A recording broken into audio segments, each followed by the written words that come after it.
Good evening. We come to you live from Mulcahy Field in Anchorage, Alaska, the largest city in the state. For tonight's game between the Matsu Miners and the Anchorage Glacier Pilots. Good evening, everybody. I am Austin Pollock alongside Emma Tiedemann. As always, for tonight's game between the Miners and the Pilots, coming off a 3-3 tie last night between the Miners and the Lake Erie Monarchs. Certainly, it's not exactly something I was expecting, but we got to see a hated pitch and didn't disappoint. What? Had a lot of strikeouts, that's for sure. He sure did. He had 5 strikeouts, actually, and only walked 2. We got no runs through 3 days. Yeah, I mean, really, it was exciting to watch him. The first 3 innings were very, very, very strong. And fourth inning got a little rough. That was a weird inning. Yeah. It was a very weird inning. But I think in a non-league game, you come out of it and you say, hey, this is just another way to get these guys comfortable with one another on the field. Talk about pitching to Josh Meyer. That's something like that. And Ben Taylor talked about it after the game. He was talking about how you kind of want to get people comfortable, get them out of their comfort zone. They're going to be working with these guys all summer long. Might as well start early for games that don't count really toward that overall conference record that the Miners entered tonight. 2-1-1. 2-1-1. As you said, it kind of sounds like the world. Soccer. Yeah, it sounds like soccer. 2-1-1. But the Pilots are 3-1. And you got to look at Mulcahy Field here in Anchorage. Pretty nice field. I mean, it's a turf field, and this is the first league game for the home and home. Tomorrow, the Pilots come to the Miners. They go up to Palmer to Herman Brothers Field, and we'll see what happens tonight. Tonight, we kind of circled what is, I guess, Ben Taylor and Brad Baker's pitching rotation right now. Kyle Serrano, the right-hander from Tennessee, he gets the ball for the Miners. Was a little shaky last Sunday against the Chinooks. 3 innings, 2 hits, 2 earned runs, 3 walks, and 3 strikeouts. That fastball sits at around 90 to 94 is what he says. And it looked like that's what it was. The speed was there, but with speed might sometimes come velocity problems. Definitely. He had a couple hits hit off of him, and it was his first game, our first game for the Miners, first start for him in the Alaska League. And didn't seem like his confidence was really there on the mound whenever he first came out. But he kind of got in a groove of things as he progressed with 3 innings that he pitched for. So tonight, I think it'll be a different story. We'll see more composure on the mound and probably less hits also. No, I absolutely agree. This is a pretty good Pilots offense. We're going to look at Drew Warwick, the right-hander from the University of Kansas. He goes for the Pilots tonight. But back to Serrano. I think I said a lot. With speed comes velocity problems. I think I meant control problems. And that was actually an issue a couple of nights ago. They just couldn't find the strike zone. That was the loss of the show. 10-7. Excuse me, 9-5. And yeah, it just didn't seem all there. Maybe that's something that Serrano was working on with pitching coach Brad Baker. We'll have to wait and see how it looks tonight. And we'll get you the starting lineup for the Miners first. Leading off in center field is Cameron Frost, and Joan. At second, he is at shortstop. Nick Senzel bats third. Back in the field at second base Hunter Simmons in the cleanup spot at first base. Brandon Smith bats. Nick Dees in left field. Mitchell now doing the catching, batting sixth. Jordan Rogers back in the lineup. He had a pinch hit opportunity last night. He bats seventh place, third base. And the designated tonight batting eighth from Stanford just arrived today is Matt Decker. Haven't really had a chance. We don't really know much about him, but we'll certainly know more about him after tonight's game. He gets to start a designated hitter, and then rounding out the lineup for Ben Taylor is Dane Wonderland, the outfielder from Rice.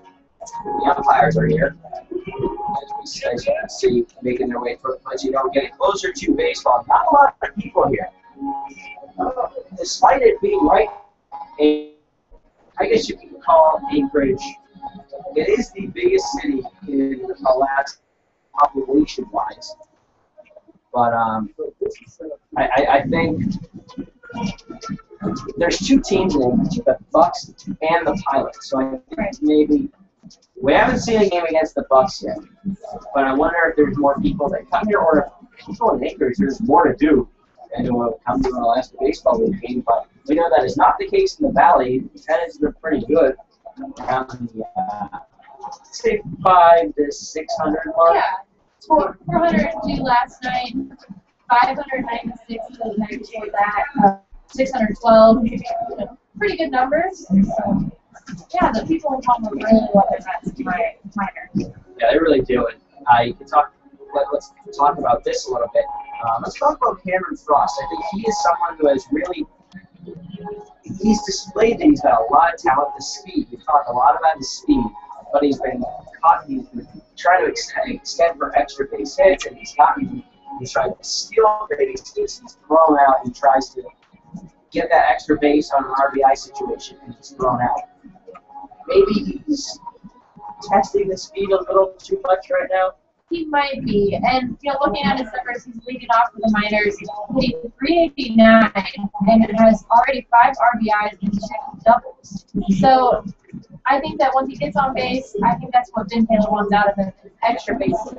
Once Frost is able to reach base. And, yeah, I think that maybe he needs to settle down, but I don't know. Watch out with those throws. And I think he also might be checking out the competition to see if the teams can make those throws in time. And we saw last night the Lake Erie Monarchs. They were able to make some really good throws and cut off some stolen bases. So, yeah, I think he might just be testing the waters. Well, the Alaska Baseball League, one of the top leagues in the nation, probably around number 2, number 3, Cape Cod being first. And I think maybe something that I think is you have to sort of get a feel for it. That's one of the good things about non-league games. It's a good chance to sort of get yourself situated, and just get comfortable. Yeah, definitely. Whenever you're playing with a group of guys you've never went, even if you're up here with a couple of your teammates, most of these guys are complete strangers at first, and it's good to have that preseason play before anything really counts towards hopefully getting the Alaska Baseball League title. So get those growing pains out of the way, so to say, before the real game starts, such as tonight. We're experiencing some audio difficulties. We're going to step aside, try to get those worked out. Again, we apologize for that, but we'll be back as soon as we can, try to get that situated.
Back here at Mulcahy Stadium in Anchorage, we hope we have solved the problem. If not, please let us know. Comment below in the live feed. We'll see that, or you can tweet at us at ABL Miners. Send us an email at cminersbroadcast.com. We're doing our best if it's not working, but we appreciate you hanging in there with us. We'll do our best, and please be patient there. The Wi-Fi here at Mulcahy Stadium not the best, so that may contribute to some of the problems. But manager Ben Taylor at home plate, changing the lineup card. We're just about ready to go here in Anchorage. Pretty good. It's well, I was gonna say a pretty good night for a ball game. It's very cloudy. What the temperature is not really that bad. It doesn't seem to be too cold, too hot. Maybe about what it was last night. Last night was a little chilly. Yeah, it definitely cooled off as the night went on, but no, this is nice. There's no wind. There was very little wind yesterday. So it should be a great night for baseball. Also, we can talk about the arrivals of new players. First, Cameron Newell from Cal State Northridge. He arrived today. Johnny Loger from Stanford. He arrives in about a minute. Oh, I think that's right. I think I heard he was arriving around 7 o'clock, maybe 8 o'clock. I forget which one, but he will be coming in. And as you know, Matt Decker in the lineup as well, and then Nick Blazer, who was originally on the Miners roster before the season, was taken off, but now he is back on the roster. He is here. He is in uniform, wearing number 4. But this is just more help that's here. I mean, we don't really know much about these guys because we haven't had a chance to talk to them. You kind of have to think about it. Does the team need help right now? I think some of these guys may need a day off, and there's not much. There's really not much wiggle room. You can't really do anything if you don't have anybody here. But guys are showing up. Definitely, and to say that we haven't talked to, like, Decker, literally we pulled up to the parking lot, he's already there because he just landed and just came from the airport. So for him to be in the lineup as a designated hitter tonight, I mean, that's, I don't know if I could play a baseball game after moving off a long airplane trip, but these guys are just getting here, coming straight to the game.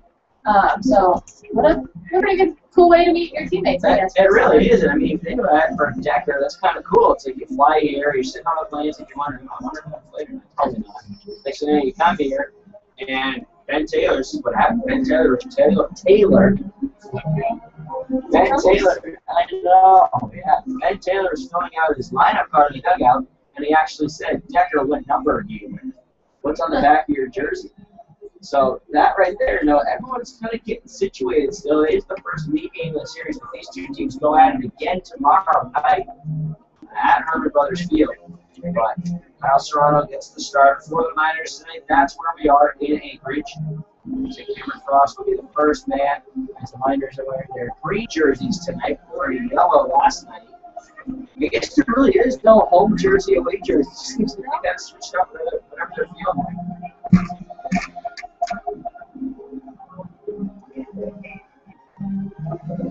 Northern Lights here. Okay, I don't think it tonight. I don't think they really ever do. It doesn't get dark here, but this is part of a. I think this is part of a whole sort of complex. Yeah, sports complex. There's a football field out towards left field. You can see it on your screen. Videos coming through. There's an ice rink also that shares the same large parking lot on the top side, and an arena. Oh, yeah. Well, this is the place to be if you want to play a sport in Anchorage. I guess so. You just take your pick: football, baseball, basketball, volleyball, or hockey. Hey, whatever you want. Yeah. You kind of just do anything you want. We will step aside for one moment.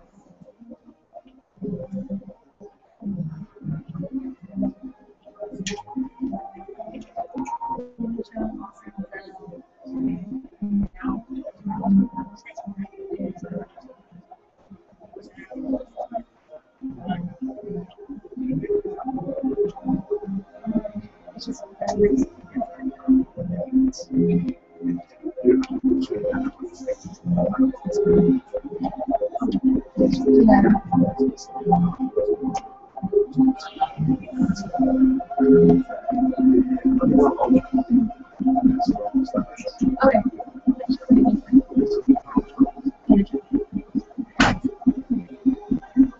Sorry about that. We are back here at LKV Stadium, almost ready to go. The umpire is waiting to get sort of the clearance.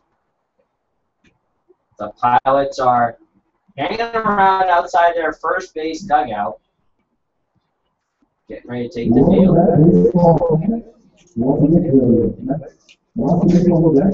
We'll take you inside LKV Stadium right after the Presidential ringing ceremony.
Hello, everybody. Welcome to Mulcahy Field in Anchorage, Alaska. I am Emma Tiedemann alongside Austin Pollock to my left as the Massive Miners are just about ready to take on the Anchorage Pilots. And after a tie game last night against the Lake Erie Monsters, the Miners are ready for it. This is going to be their first league game. And Kyle Serrano is going to start on the mound for the Miners. Last time he was pitching for the Miners, he pitched through 3 innings, had 2 hits, 2 runs, 2 earned runs, walked 3, and struck out 3, and that was against the Chinooks. And on the mound for the Pilots is Drew Moravec. He also has only pitched 3 innings so far in the season, but has given up no hits, has had no earned runs, has only walked 1, and has struck out 3. So it's going to be a little bit tough going for the Miners if Moravec comes out with the same kind of intensity he did the last time he was pitching. First up for the Miners, we have Cameron Frost. Frost playing his usual spot at center field. First pitch is foul, strike 1. Frost coming in with a .389 average on the season so far, with 5 RBIs and 2 doubles. So speed really paying off with those doubles early in the season. Now it's down to the count with 2 strikes in a row. He found another one down the third base line. It's a very short porch out to left field, 325 feet. So some of the long balls that we saw at Herman Brothers Show, we might see them tonight here at Mulcahy. That's 3 foul balls in a row. This one kind of looks like it goes off his inner calf.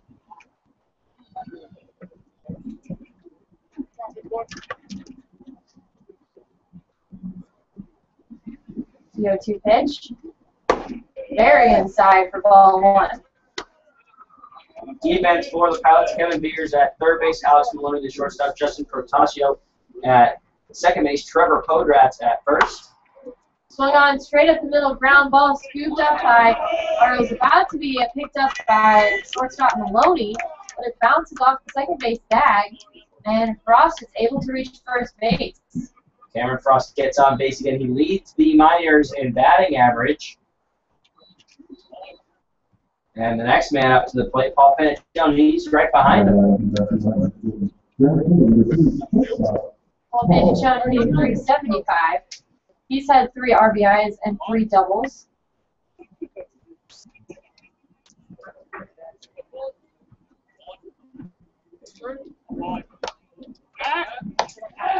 Right back to first base. Frost, we were talking about this a little bit in the pregame. Frost kind of getting caught with stealing the bases a little, a couple times past few games. First pitch is inside for ball 1.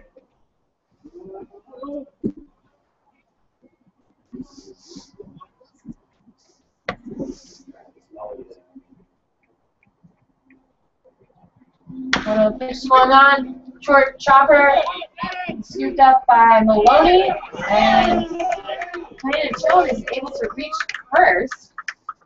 Warwick, the pitcher, looked like he was going to try and just barehand it, and Maloney coming back from shortstop, not able to get there in time, and Penichon with the single. And now Frost at second. Well, that makes sense now. He had 2 doubles yesterday. Got a big chance to get a run, or even 2 in for the Miners early on here at the top of the first. Center fielder Pack playing in right center field right now, so left center field is just wide open. Big swing for Senzel for the first pitch, strike 1. So Senzel he's going to work on that gap to gap, looking for the holes in the outfield. And this might be a pretty good chance for him to maybe get another double or a single. And Nick Senzel was our player of the game last night against the Monarchs.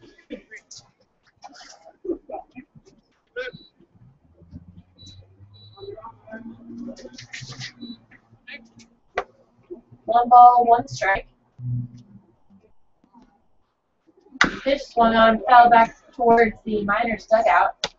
He was also caught by Stubblefield. Miners have the third base dugout tonight. Of course, have the first base dugout at home at Herman Brothers Field.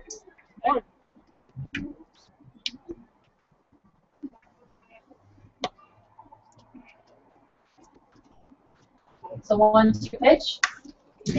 Another foul. About 3 feet below us, I think. Straight back. All right.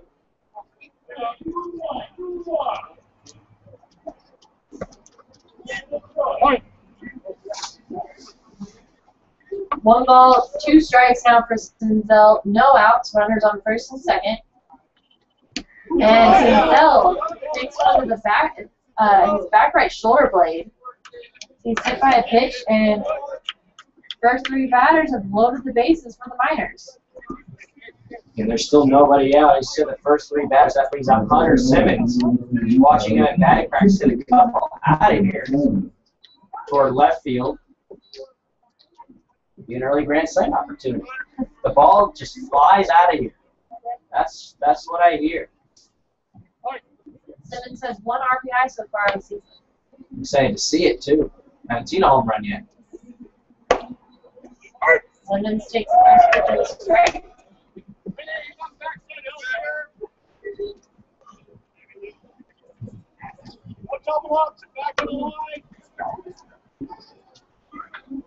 A 1 pitch. And that's a strike as well. Simmons quickly down in the count, 0-2. Frost on third, Penichon on second, Senzel on first. No outs. Here's the 0-2 pitch. Swung on, high fly ball down the right base side, and then it goes foul. Just to the right of the line. Emma's view here at Mulcahy isn't quite the best. It's a little obstructed down the Right field right line. field. Mine's a little obstructed down the left field line. So you'll have to bear with me a little Yeah, bit. bear with us. Still nobody out here. And the center fielder, Chester Pack, he is basically in right center field. And that's strike 3 for Hunter Simmons. Not happy about that at all. And I don't know, that last one looked a little bit outside for me, but part of the thing that Simmons is having to do is kind of feel it out, see the strikes come for each different umpire. The zone has been quite different each umpire the past few nights, so. I disagree. I thought that was a strike. Right on that outside black, yeah. Got a good view of the plate here. Brings up Brandon Smith, the left fielder. He's hitting .353 for the season, has 1 double. So he takes the first pitch as a ball.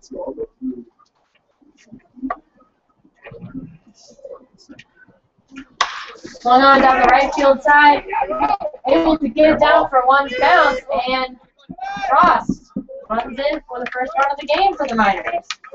Big RBI single for Brandon Smith. That gets the Miners on the board here early. Always want to go into the bottom half of the lead if you can. Always want to have them, yes. The Miners showing some strong stuff. Still only 1 out as Mitchell now, Texas A&M Aggie, heads to the plate. He's got a lot of power. We see it batting practice. A lot of home runs through batting practice.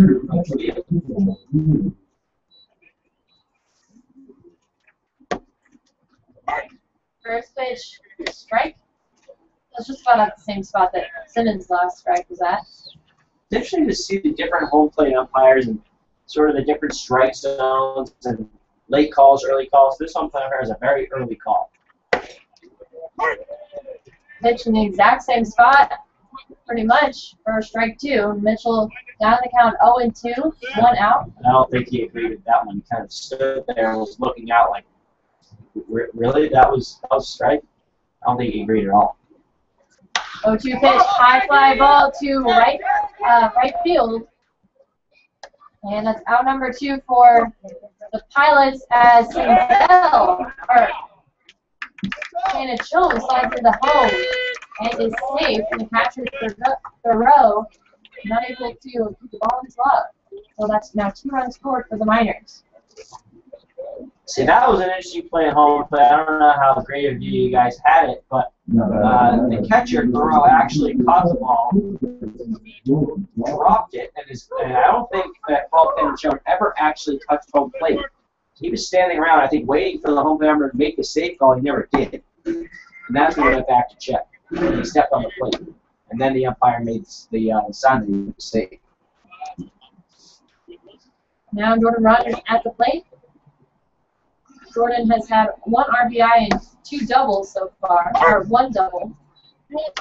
Playing third base tonight after getting the night off last night. He did pinch hit, though, late in the game. There's on the corners for the Miners. Senzel on third, Smith on first. Pitch, that's strike 3 for 3 pitches, 3 strikes. That's 2 strikeouts in the first inning for Warwick. But the Miners put up 2 runs as we head to the bottom of the first. The Miners lead the Pilots 2-0. We're listening to the Miners Radio Network.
Welcome back. The Miners with an early lead over the Pilots 2-0 as the Pilots step up to the plate.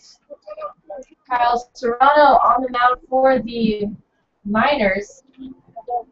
Serrano out of the University of Tennessee. First up, the Miners is Tasio.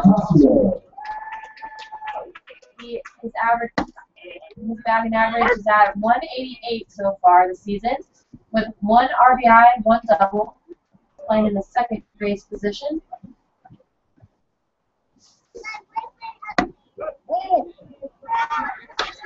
One ball, 1 strike now to Tasio. He was 0 for 3 against the Alaska Gold Panthers back on Wednesday.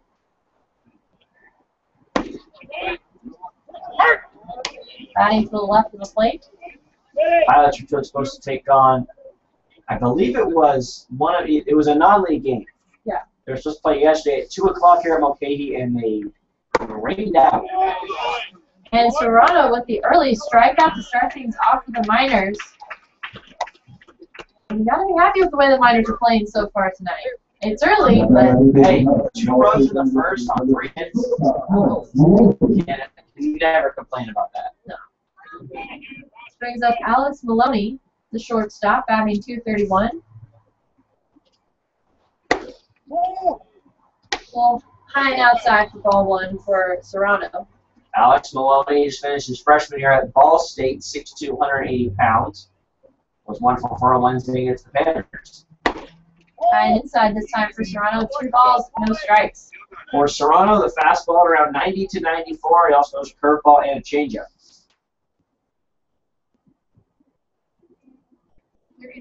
The 2-0 pitch. Big swing for strike 1. Well, you know, that was a fastball. You saw the speed right there. It's completely fooled Maloney.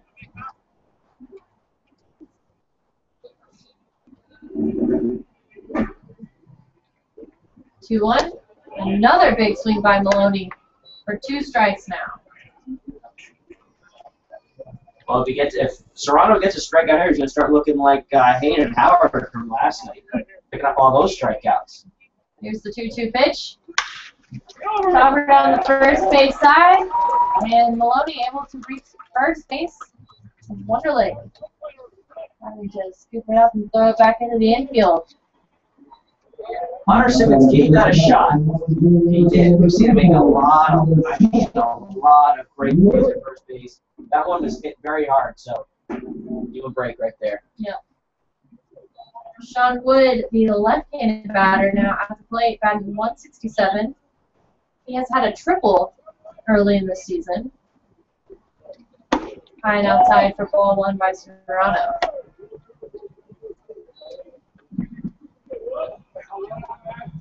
I'm sure you'd love a double play ball here.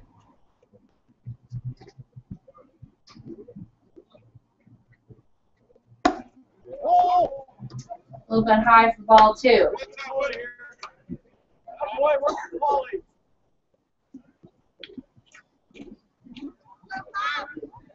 Two balls, no strikes, 1 out for Serrano. Big swing, little foul tip into the glove of Mitchell now. We have received a tweet from Tina Rogers, mother of Jordan Rogers, that we are all good with the audio. Tina, thank you very much for letting us know. We actually had a nice 45-minute drive down Anchorage with Jordan in the back seat. Not good. He wasn't awake for all of it. Rogers and Sevi Romo, they have a nice little nap in the back seat. They're kind of having fun with that. They should be well rested. Jordan looks all good over there at third base. He's wide awake. 3 balls, 1 strike, 1 out. Here's the pitch. Big swing, strike 2. So a lot of swings and misses with this Pilots game.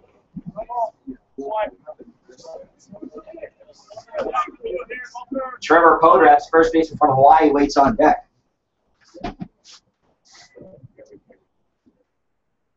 Full count. Runner goes up first, but that's a walk.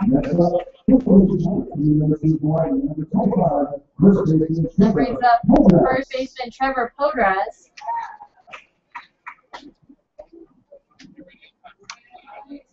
Trevor Podraz wearing number 25, first baseman from Hawaii.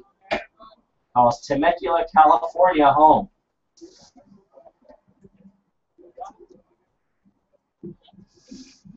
Batting 188 on the season, has one double.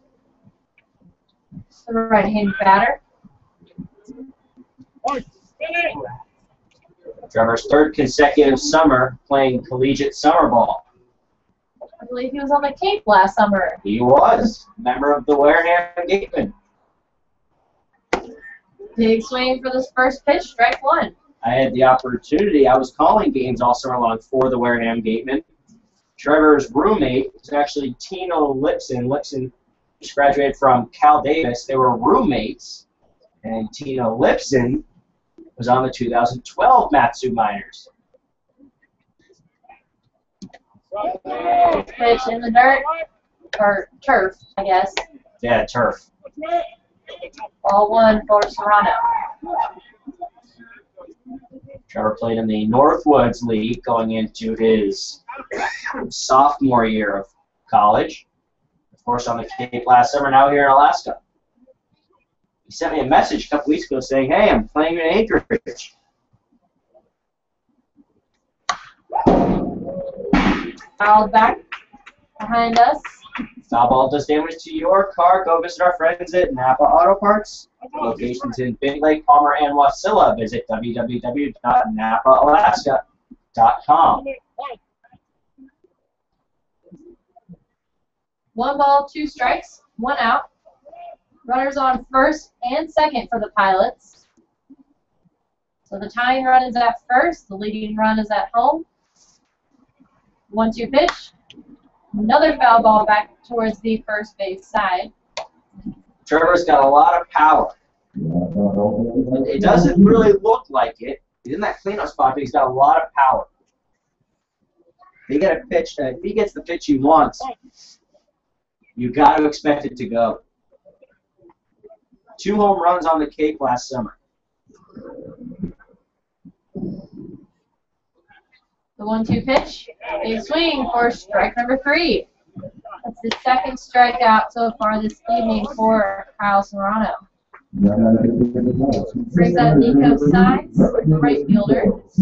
He's batting .444. Has 1 home run already this season with 3 RBIs. So already a very strong start to the season for Sides.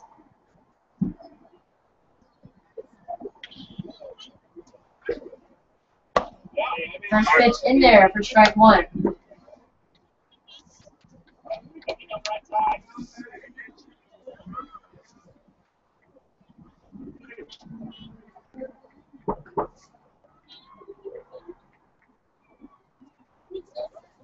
Yeah, 1 pitch by Serrano. Little high for ball 1. Maloney is at second. Sean Wood is at first. Maloney reached on a single to right field. Wood reached on a walk. The 1-1 pitch. And there for strike 2.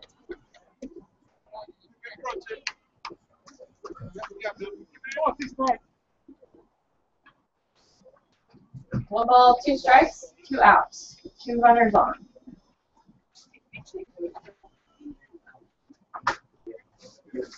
The 1-2 pitch.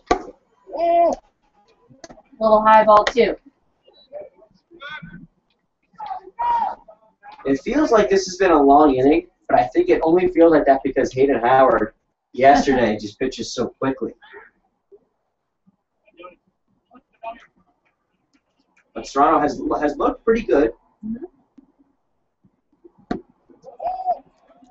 Ball 3 is very low, kind of down in the turf. Go down in the turf tonight rather than down in the dirt. Yeah, I'm going to try and always say turf, but yeah, dirt might slip in there a little bit. It's only natural. Toronto definitely does not want to load the bases with this opportunity here. Big pitch coming up. 3-2 pitch. And it's fouled back.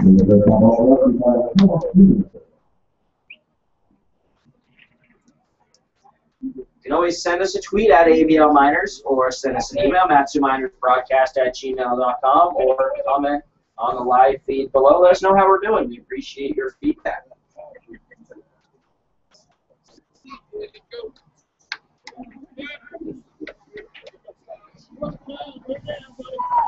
Three balls, 2 strikes, 2 outs. Miners still lead 2-0 over the Pilots. Here's the pitch. Big swing, strike 3. So Kyle Serrano, 3 strikeouts, 3 outs. Not a bad way to start the game for the Miners. Miners still lead 2-0 as we head to the top of the second. You're listening to the Miners Radio Network.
Welcome back to Mulcahy Field. I'm Emma Tiedemann alongside Austin Pollock. Now at the top of the second inning, the Miners lead the Pilots 2-0. And already a great start for the Miners, both with the bats and pitching by Kyle Serrano of the University of Tennessee. First up for the Miners is Matt Decker, designated hitter. First Miners at bat. And he literally just got into Alaska about less than an hour ago, 2 hours ago. I think it was around 3 o'clock, maybe 4 o'clock. So off a plane and right in the lineup. Baseball uniform, yep. Decker now down to the count, 1 ball, 2 strikes. Pitch inside, ball 2. His Stanford teammate Johnny Loker. I don't know if he has arrived yet, but I know he's planning, or he's scheduled to arrive tonight. 2-2 pitch. Going right up the center of the field, scooped up by Maloney. Maloney makes the throw to first to Conrads. And that's out for 1 of the inning. We just got a tweet that Matt Decker's family can hear us loud and clear from Portland, Oregon. Hello, Decker family. Hello, Decker family. I'm Austin. This is Emma. Emma's to my right, as she will be for all Miners games.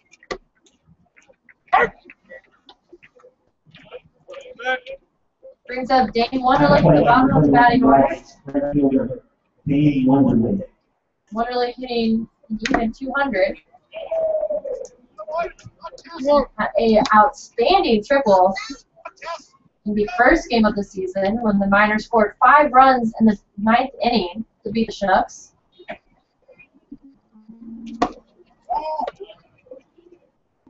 Wonderlick playing right field this evening. Count now 1 ball, 2 strikes. Here's the pitch. High fly ball to center field. And it's caught by Pack, the center fielder for the Pilots. So 2 quick outs for the Miners. So we had at the top of the batting order with Cameron Frost, who had a single in the first and scored a run. Frost out of Washington State leads the Miners in batting average. First pitch foul. We talked to him before the game or before we left Herman Brothers Field. And what did he do? He saw another moose. And it was right here where we live. Yeah. But we haven't seen one here where we live. High fly ball to shallow right field. And that's up by Podraz, second baseman for out number 3. We'll talk more about Cameron Frost after this break. Miners lead the Pilots 2-0, heading into the bottom of the second inning.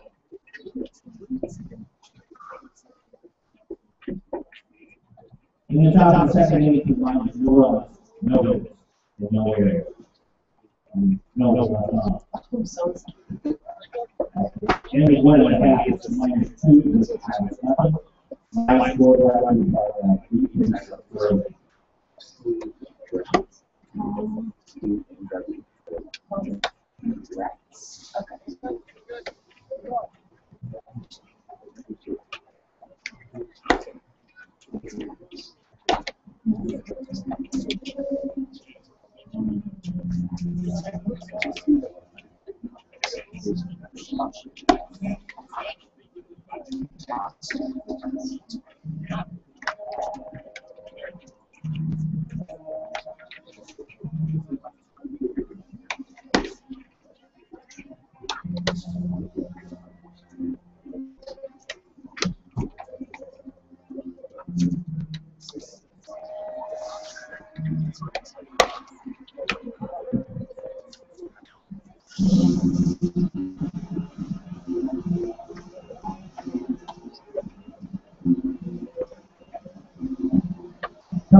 Back at Mulvaney Field, the Miners still lead the Pilots 2-0 as we head to the bottom of the second inning. At the plate for the Pilots is Colin Thoreau, the catcher. Carl Serrano still pitching for the Miners. First pitch is blown outside, ball 1. And to continue talking about what we were talking about before the break, Cameron Frost did indeed see his today. And exciting news on my part, I finally did see my first moose last night. We were on the way home. It was as magical as I thought it was going to be. All right, magical. No, Yeah. in case we have people tuning in for the first time, I was in for over a week and still had not seen a moose. Most of the players have seen a moose. I've been here for 4 weeks. I've seen 4. Right, so people were seeing moose, and I was just really missing out, and I really wanted to see a moose. I've seen one before. So I did indeed see my first moose as Kyle Serrano strikes out Colin Thoreau for out number 1. Brings up Cameron Palms, the designated hitter. He's hitting .333 on the season, 1 RBI. The left-handed batter.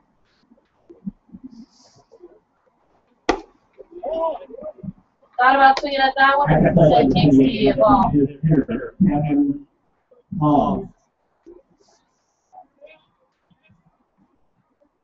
So Serrano now with 4 strikeouts. He had 3 strikeouts total in his first 3 innings pitched back when he pitched against the Chinook. So already just having a great night. Big swing by Pongs. Even kind of caught him off balance as he came around with the bat. Body has that one. Boggs is a two-way player, also pitches for the Pilots. He's from Long Beach State. 2-1 pitch. A little low and outside, ball 3. Serrano now a little bit down in the count. A lot of players on this team call California home. I was noticing that earlier today. 3-1 pitch. Another swing by Pongs. For strike 2. Serrano looks dialed in right now. He looks really good. I do like what I'm seeing. 3-2 pitch. And strikeout number 2 of the inning. That's the fifth total strikeout for Serrano. This is reminding me of Ryan Hendricks from Monday night. He finished with 7 strikeouts in 3 innings. And of course, Hayden Howard from last night. Brings up Kevin Beers. Beers hitting 143. First pitch.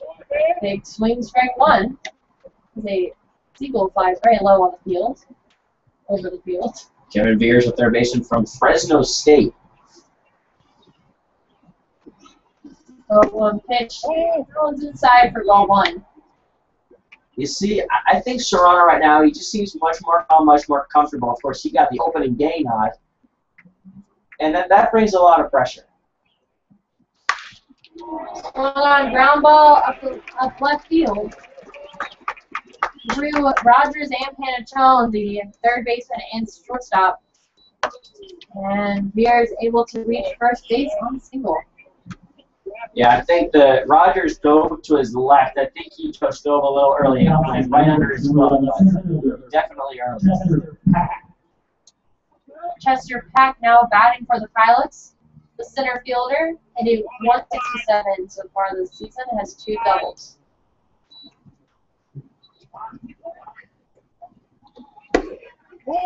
First pitch, a little outside, ball 1.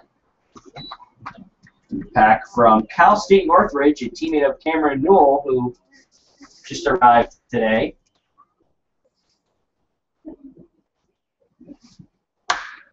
High fly ball down the right field, and that goes foul. Don't stand up, because it's very hard to see. Just sitting here, I am not able to see first base and over to the right. That's where my view is cut off. No, that's tough. So, a lot of movement in the booth tonight. 1-1 pitch, blown outside, ball 2.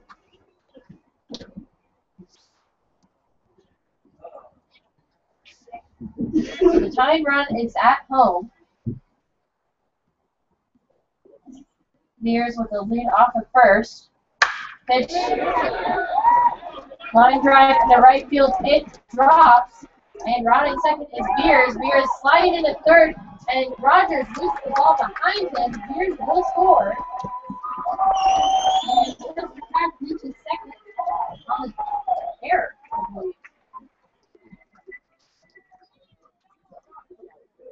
So just like that, the Pilots have scored their first run of the game. And the tying run is now in scoring position at second base. Well, just sort of clarify that. Chester Pack will reach on a single, but to second on the throw. Yes. And that brings us back to the top of the order for the Pilots. Brings up Patashio. He struck out in the first. Fouls one down the first base side, strike 1. 188.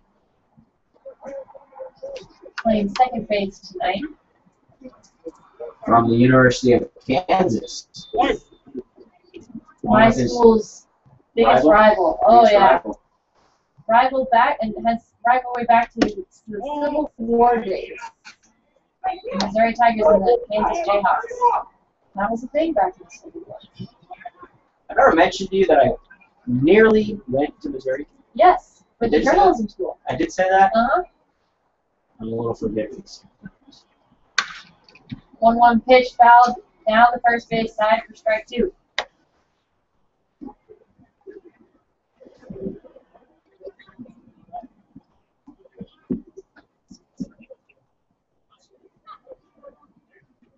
So 1 ball, 2 strikes, 2 outs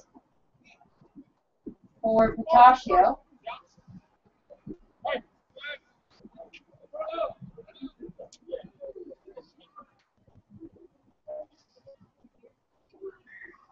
It's a 1-2 pitch. A little high, ball 2 for Serrano.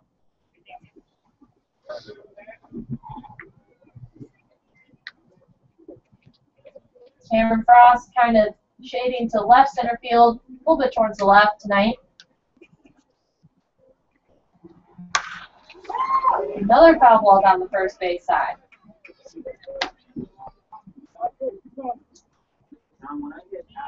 But everyone else in the outfield and the infield, they're playing straight away in their usual positions. No big adjustments for the Miners. 2 balls, 2 strikes. Pitch right inside, ball 3. Now full count for Serrano. He's getting a little frustrated out there. He steps off the mound, trying to just gather himself together. He knows he's got a big pitch coming right here.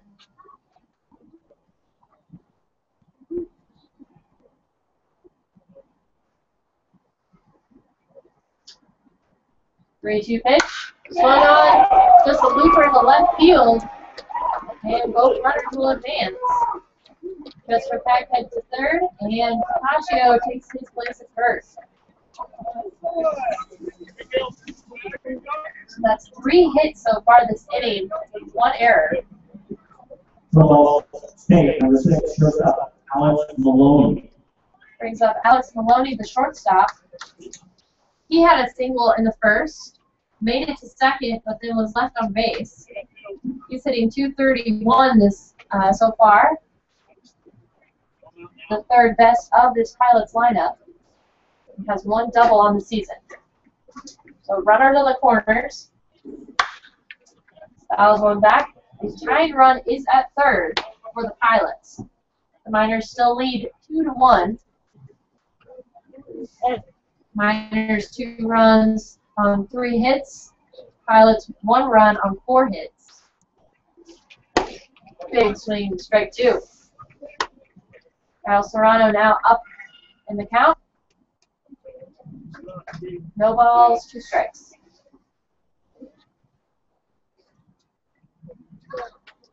Mitchell now giving the signs. Big pitch coming up for Serrano.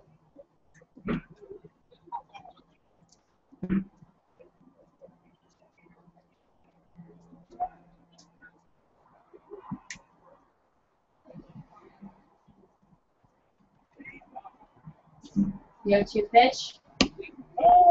Way outside and down in the turf. It almost looked like Mitchell now great grab to prevent that from getting away from him.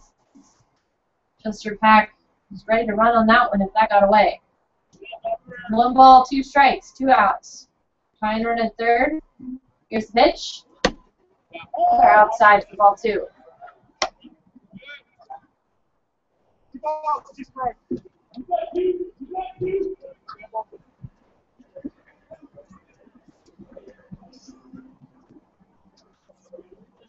2-2.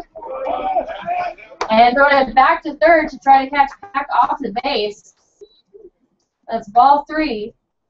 And Pack able to slide it back into 3rd in time. Rogers was a little far off base to tag Pack in time. So that makes it a full count for Serrano with 2 outs. The pitch. High ball 4, and the bases are now loaded for the Pilots. Now, the last walk. Second walk given up by Serrano. First was to Sean Wood in the first. Sean Wood. Mitchell now heads out to the mound to talk to Serrano and kind of calm him down. The Miners do have 2 outs already. So they can, Serrano can pitch another strikeout or a ground out or anything. There's force out at every plate. On with the lefty. First pitch is the ball, a little outside corner.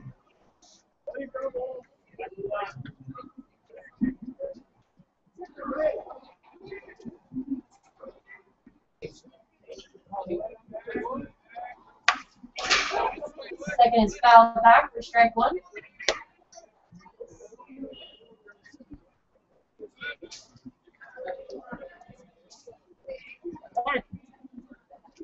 2 runs, 3 hits, 1 error for the Miners. 1 run, 4 hits, no errors for the Pilots.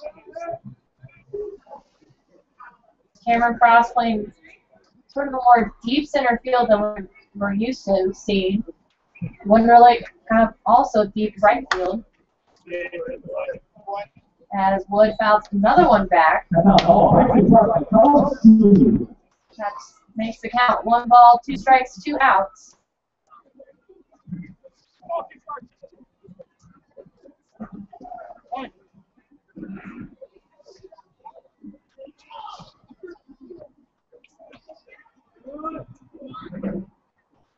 The 1-2 pitch. Swung on for strike 3. So that is 6 strikeouts now for Kyle Serrano. As we head into the bottom of the 2nd inning, the Miners lead 2 runs to 1 over the Anchorage Pilots. You're listening to the Miners Radio Network.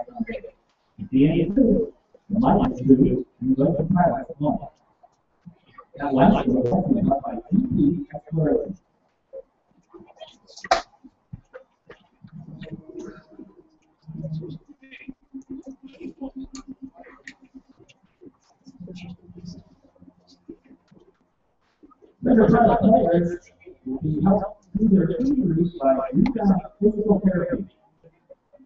Rebound Physical Therapy are official teaching resources on our 7th.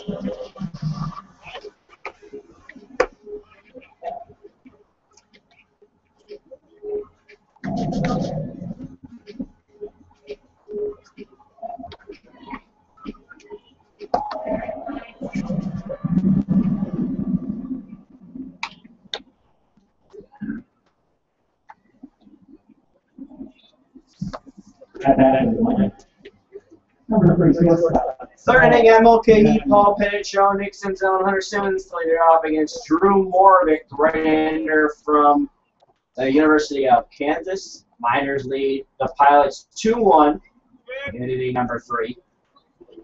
Center fielder Pack is a couple steps shaded toward right center field. The first pitch from Morvick is inside ball 1. Paul Penichon singled in the first and scored. And Cameron Frost really has been the 2 main guys at the top of that lineup. The one was low, 2-0.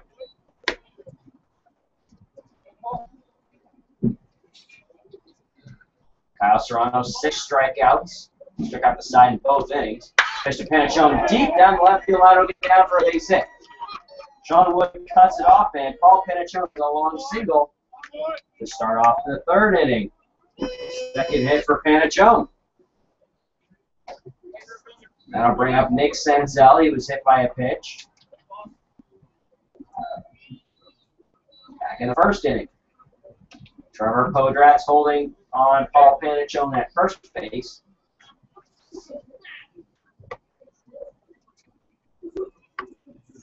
Morvick says, here it is. Breaking ball, called strike. With Coach Ben Taylor giving the signs. Sean Winston, the first base coach.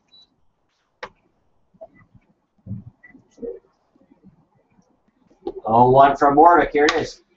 Popped up on the infield, giving chases Podrat's, as is Portasio, and it is the right fielder, Nico Signs, who makes the catch sliding for the first out.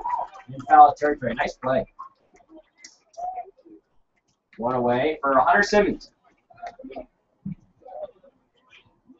First base for the Miners. Hunter Simmons. Having some trouble the past about 2 games. But the season is obviously still very young. We've seen him be a very patient batter. He's walked a lot.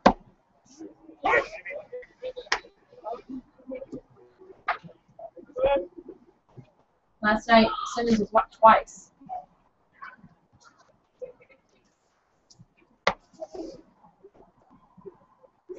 1 runner first is off. Gets away from the catcher foul, and second is Pancho with a wide turn. But throw is there quickly to get the ball, so no advancement for Pancho aside from the stolen base.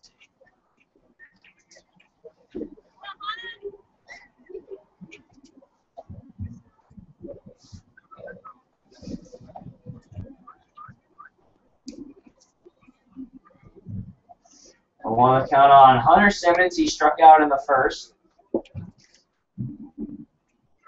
Here's pitch. And the turf in stopped by Thoreau.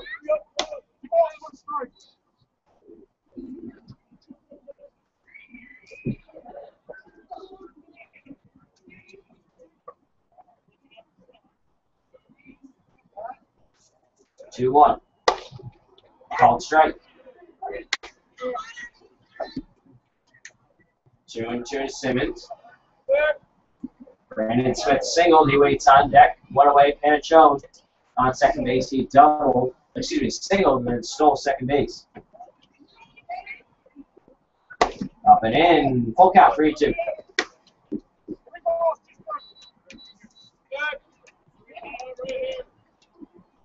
You talked to Simmons yesterday, talking about his patience, and he kind of said, well, sometimes too patient at times. Yeah, sometimes too patient. We'll see what he does here. 3-2. Swing and a miss. Strike 3. Foul tip into the mitt of Colin Thoreau. 2 away.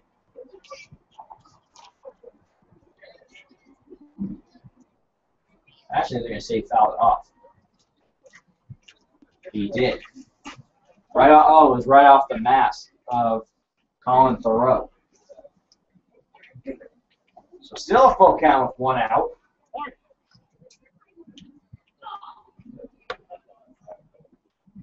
Warwick sets. Here's pitch.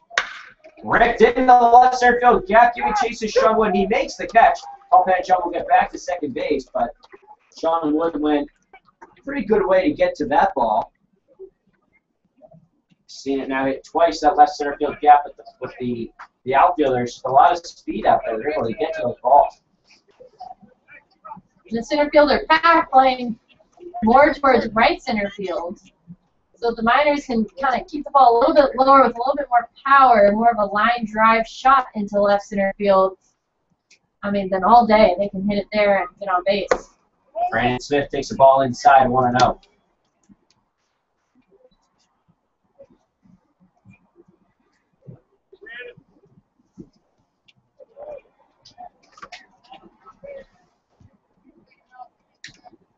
One-0 pitch. Chopper behind Warwick. There is Protasio off balance throw to first.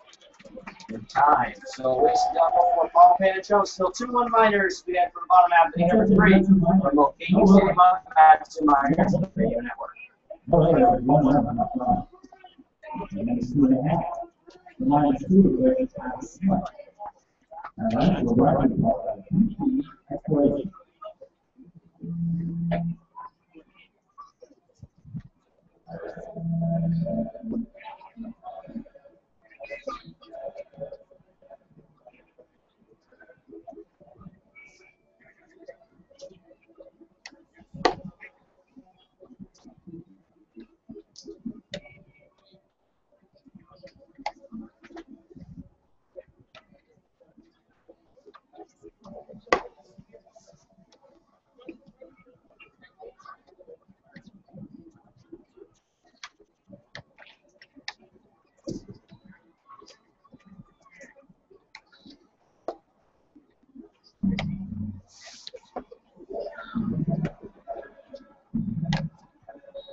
Back here in Anchorage.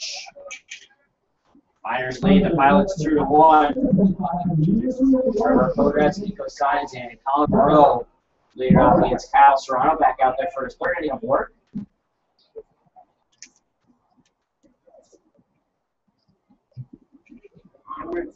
Giving up a run on 4 hits. His first pitch is ripped out to left center field. Going back is Brandon Smith in front of the warning track, makes the catch. And a hard hit ball by Trevor Podratz. Nico Signs coming up. Podratz now 0 for 2. Right fielder. Nico Signs from St. Mary's. He struck out in the first inning. First pitch from Serrano is low and away, ball 1.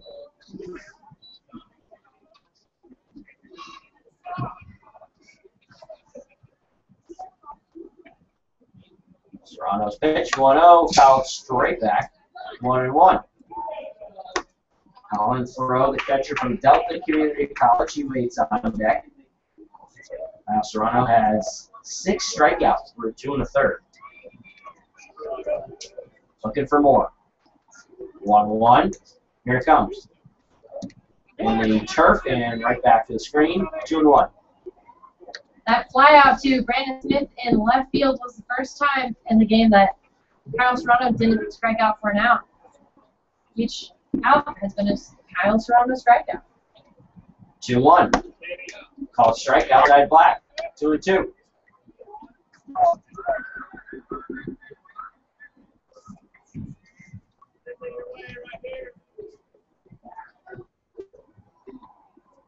Two from Serrano. Breaking ball called strike 3. Completely full Nico Signs. 7th strikeout for Kyle Serrano. And there's 2 away here in the 3rd. Despite a little bit of a shady inning in the 2nd, Kyle Serrano looked very good. Much more calm and much more relaxed. Since that first outing against the Chinooks back on Sunday. And here is Colin Thoreau, the catcher. He struck out in the 2nd. First pitch is a call strike on the outside part, 0-1. Serrano could have a very quick 1-2-3 inning here in the 3rd. 0-1 pitch. Check swing. Go check it first. He did not go.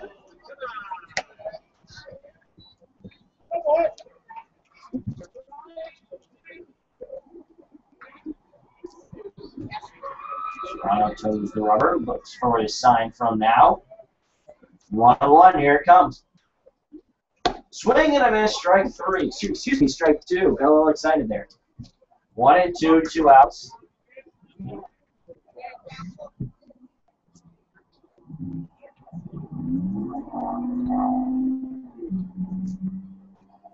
Here comes the 1-2. Shopper, third base side, Jordan Rogers throws across the diamond. Stretched by Hunter Simmons, and it's a 1-2-3 inning for Kyle Serrano. The Miners still lead it 2-1 as we head for the bottom. Inning number 4 on the Matsu Miners radio.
Which I can't step out twice. Haircuts. That is located at 89 Northwood Highway South of Mountain Center. That's 12 at the plate, the Miners catcher Mitchell. Back in Anchorage. 2-1 lead for the Miners. First pitch to Mitchell now is low for ball 1.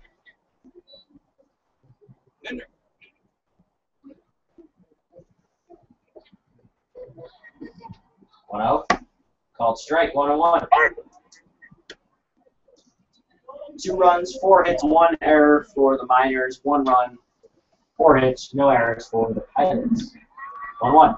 Breaking ball completely fooled Mitchell now. He's going for the fences. He's trying to hit it right through those goalposts for the football field in left field. 1-2 to now. Off foul, right side gets out of play. Get 3 extra runs if you get it through the uprights. Aha, I see what you did there. Yeah. Miners would then lead it 5-1, but still a 2-1 game. If only it could work that way. 1-2 to now. Popped up on the infield, heading out toward the outfield. Trevor Pograt's first baseman in foul territory makes the catch. 1 away.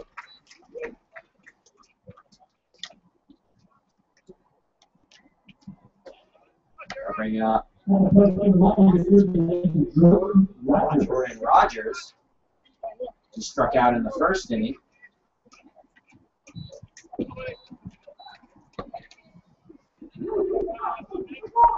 Rogers made a play to end the bottom of the third. Count is 1-0 to Rogers. 1-0. Inside, gets away. 2-0. Matt Decker taking some swings. Matt Decker on deck. 2-0. Check swing, they'll check it first. Didn't go. 3-0. Count on Jordan Rogers.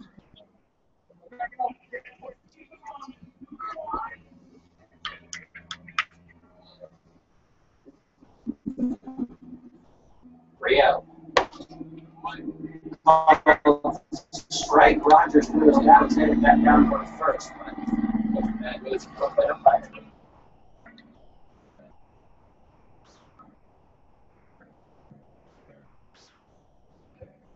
Three and 1 to count on Jordan Rogers. Here's the pitch from Drew Morrick. Strike. 3-2. He comes back from being down 3-0.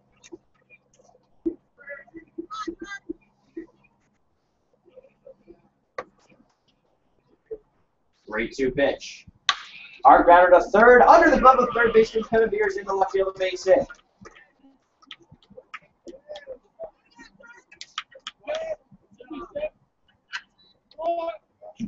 So Jordan Rogers is 1 for 2 after a strikeout in the first. That'll bring up Matt Decker, the designated hitter from Stanford.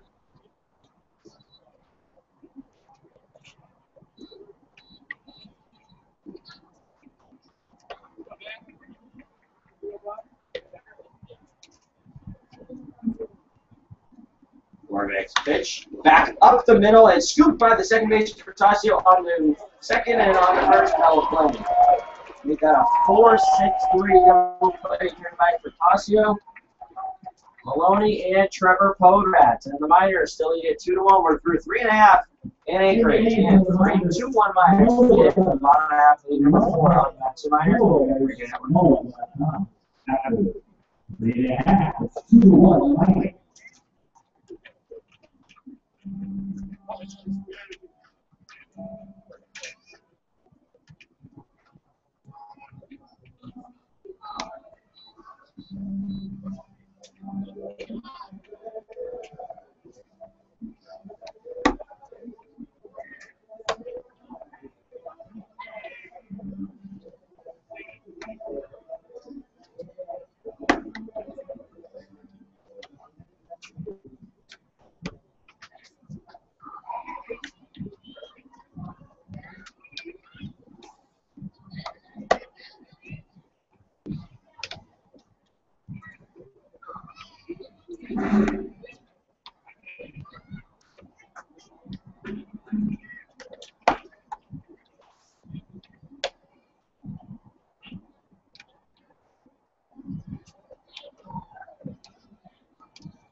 Back in Anchorage, 2-1 Miners.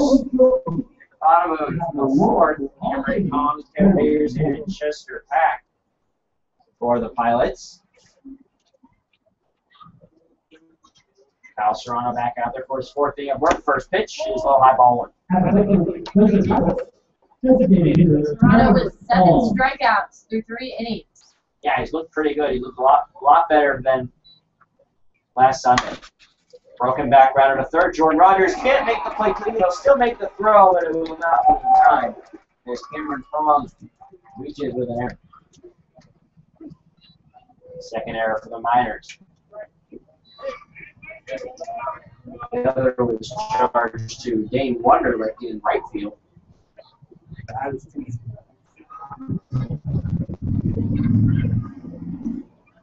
Now grab Kevin Beers, third baseman from Fresno State. Not a big lead at first for Pongs. Throws, swinging a big cut by Beers. He's down in the count on 1. He singled and scored in the second. He scored on the throwing error by Wonderlick.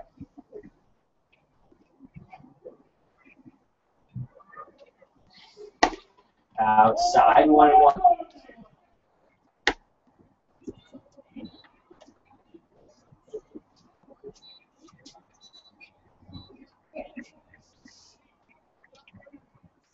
One and one. Pitch. Ball strike 1-2. Let us know how we're doing. Tweet at us at ABL Miners. Or send us an email, matsuminersbroadcast@gmail.com. No hyphen in Matsu. And doesn't get away from now, but he blocks it at the turf. 1-2. Good stop to keep Cameron Pongs at first base.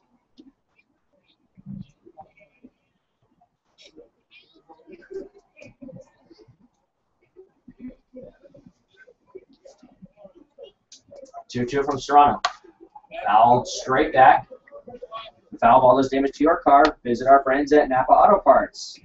Locations in Big Lake, Palmer, and Wasilla. Visit www.napaalaska.com. 2-2 coming from Kyle Serrano. Here it is. Called strike 3. Strikeout number 8 for Serrano. And there's one down here in the fourth.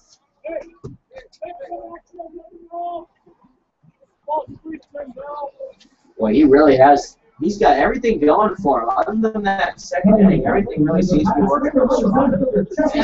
He's got some run support, and that definitely helps. That makes it look even better. Here is Chester Pack, the center fielder from Cal State Northridge. First pitch from Serrano is up and in, ball 1. Pack singled in the second and advanced to second base on the air by Wonderlick.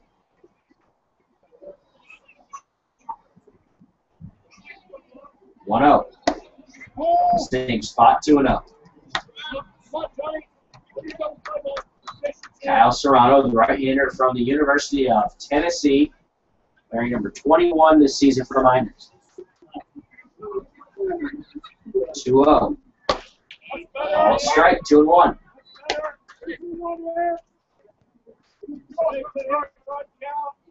Infield at double play deck.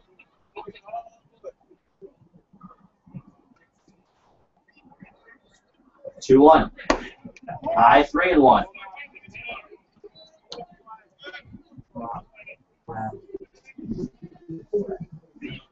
Cameron Prongs at first base. He reached on an error by Jordan Rogers. Serrano struck out Kevin Beers, and now dealing with Chester Pack in a 3-1 count. And here's the pitch. Strike. Pack definitely thought that was a ball. I think the whole umpire for a second thought that was strike 3. He made the strike 3 call. But it was only strike 2. It's a full count now. 3-2. Runner first is off, and it's ball 4. To the top of the order, Justin Portasio. That is the third walk for Serrano through 4 and 3rd innings. Pitching coach Brad Baker making a trip to the mound. We'll chat with Kyle Serrano and Mitchell now. There's about 25 or so. They like the winning team. Very category. Another special 2 runs, 5 hits for the Miners, and 2 errors. Miners have kind of struggled thus far on defense. That's been something we haven't really talked much about. It's been more the offense, but the defense, a couple errors, mainly on that left side with the third baseman and the shortstop. But other than that, everything's been pretty good. Couple rough pitching outings here and there. 2-1. And leading the Pilots 2-1 here in the fourth.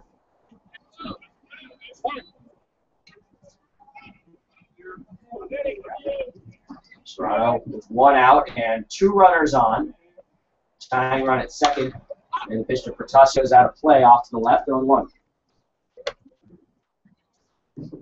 Protasio out of the University of Kansas. Out of Pearl City, Hawaii. You ever been to Hawaii? I have actually. I was, I think, 7. Very young. I missed you by a couple of years. I think I was 12. 1-1 to Protasio. Struck out in the first, singled in the second.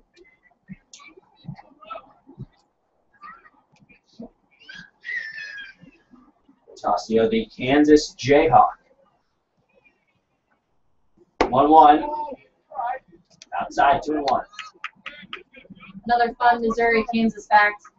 There was actually a city ordinance, something along those lines, that made all Missouri Tigers not have to capitalize the K in Kansas when writing official documents.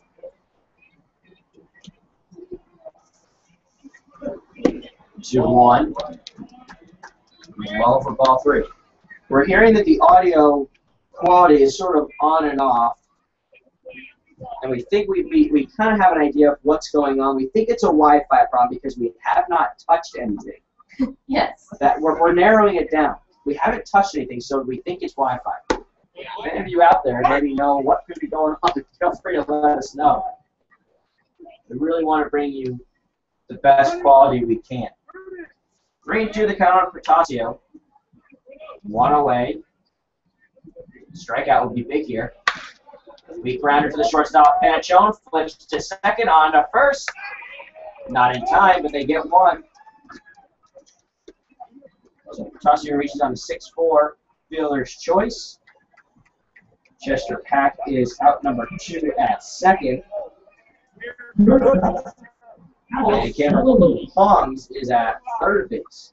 Now bring up Alex Maloney, who's been on twice. He singled in the first, walked in the second.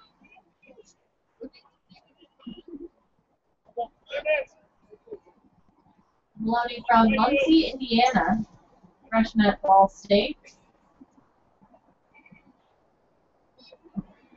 Pitch, check swing, but it's a strike. I think it's a Wi-Fi problem, don't you? I think so. The board is okay. I think we haven't touched it, so I think it's a Wi-Fi, but we're really going to look into this. 0-1. Pitch out. No movement for the runners.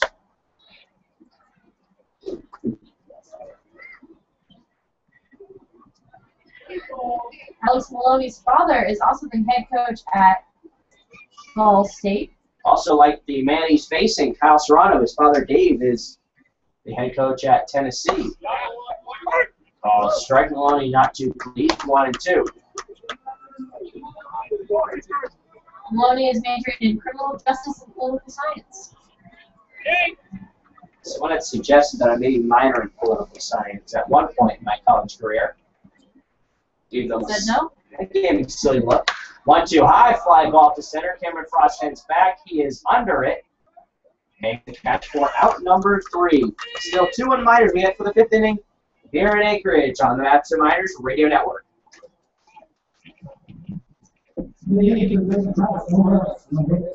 1 hitter, 2 runners, after 4 plays.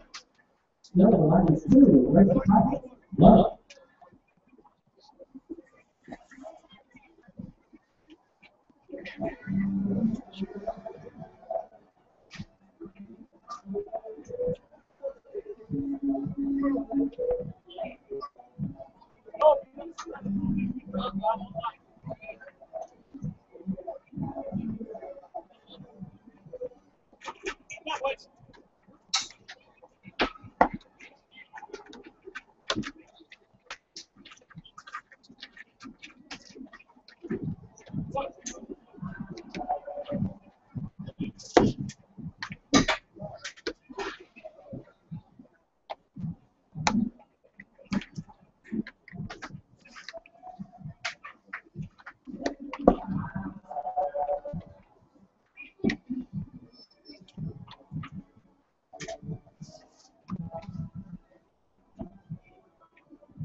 Welcome back to Anchorage, Alaska.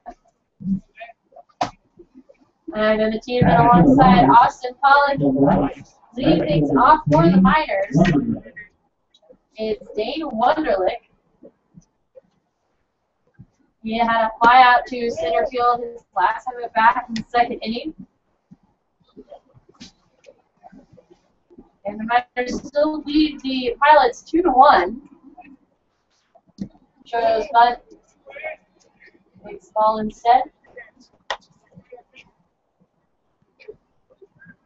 Drew Morwick still on the mound for the Pilots.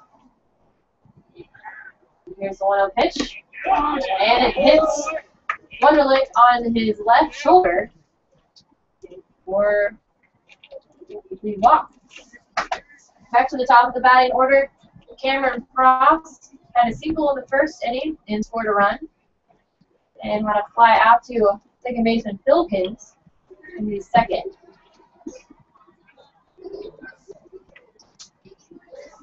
For Patrice.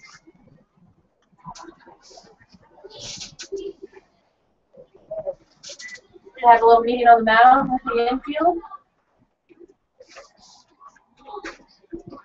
I bet you're getting a little love on Twitter.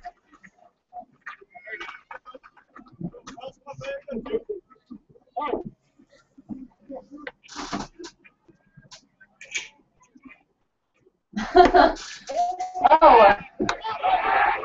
Yeah. Well, that's a rough one right there. You saw Dane Wunderlich.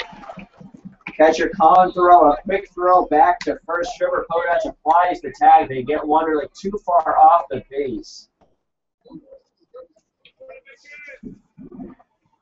That's out number 3 of the inning. Cameron Frost still at the plate. Another high, very inside ball to Frost. And Wunderlich reached the base with a hit by pitch. I gotta tell you, I've seen a lot of hit by pitches this summer. And it's really, it's not something I'm used to seeing, to be perfectly honest. It's very different.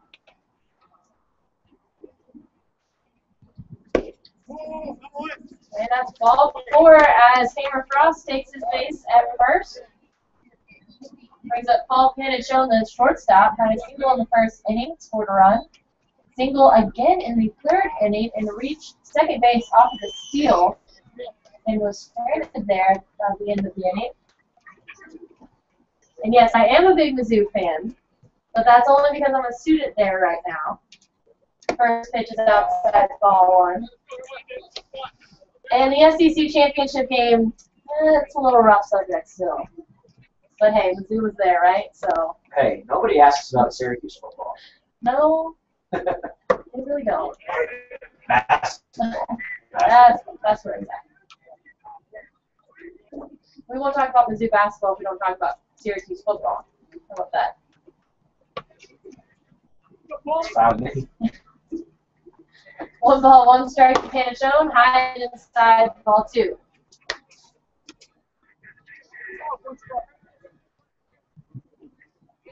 Frost at first with a little bit of a lead off it. 1 out, top of the 5th inning. Miners still lead 2-1. Rounder down the third base side, quick throw to second. He makes the throw to first. He's there for the double play. That ends the inning for the Pilots. Another double play. Coming at the bottom of the 5th inning, the Miners still lead the Pilots 2-1. You're listening to Miners Radio Network. After 4.5, it's still -2. That's a Pilot.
Your pitching, Julie, now pitching for the next 2 months. And back here at Peggy Field, our new pitcher on the mound for the Miners. That is Seppi Romo. He's well rested, we know that. He also slept in the back seat of our car on the way down here. Lauren Palmer, the right-handed pitcher, facing John Wood, the left fielder, left-handed batter. Wood was blocked in the first by Kyle Serrano and then struck out by Serrano in the second inning. Seppi Romo just finished his freshman year at San Diego. Low and outside, ball 1. He got the win on Sunday against the Chinooks. 3 innings, 3 hits, an earned run, no walk, and 3 strikeouts.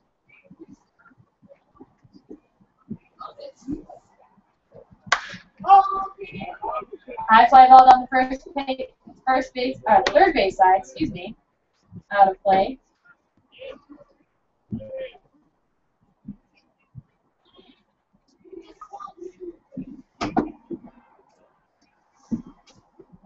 Seppi now up in the count, 1 ball, 2 strikes, no outs. 1-2 pitch, little inside, ball 2.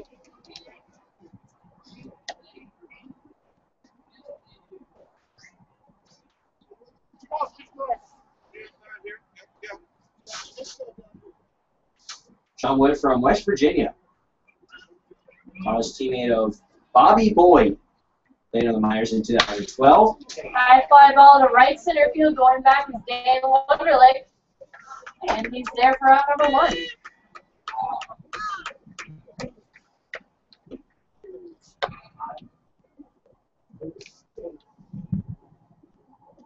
From Hawaii, we're facing Trevor. Brings Trevor Hodrads. He was struck out in the first inning. Fly out to left field to Brandon Smith in the third. First pitch, blown outside for ball 1.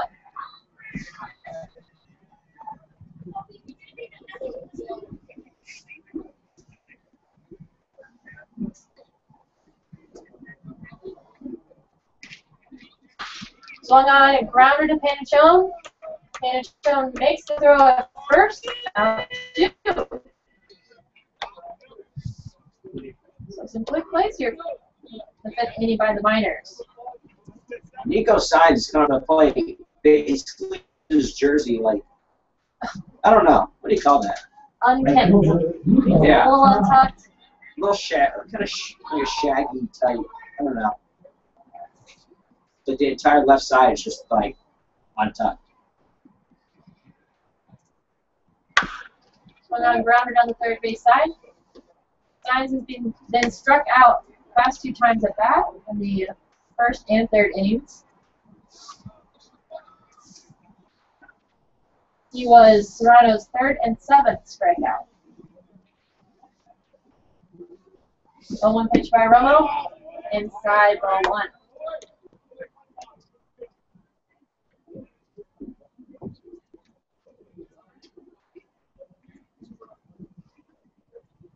The 1-1 pitch. Low and outside ball 2. Outfield is straight away. So is the infield. The wind is kind of picking up out there. Swung on a high fly ball in the infield. Going back for it is Senzel, but instead Shane Wonderlick calls him off in right field. And that's fly out to Wonderlick to end the inning. 3 up, 3 down for the Miners. As we head to the top of the 6th inning, the Miners still lead the Pilots 2-1. We're listening to Miners Radio Network.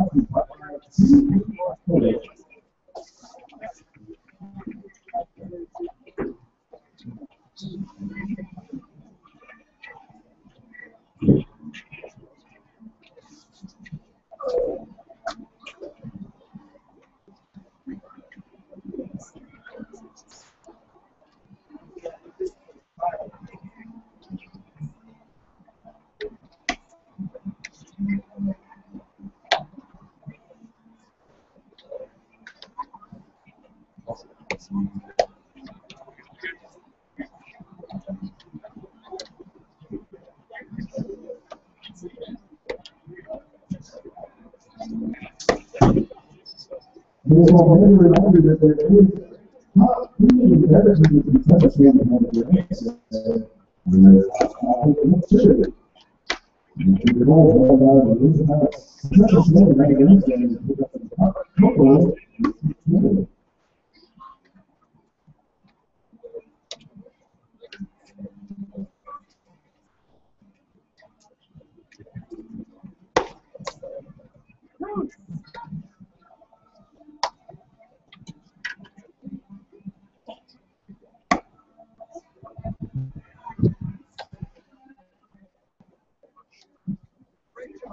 Your next play now pitching to the left side. We're on the stage. Right. Rick Holt.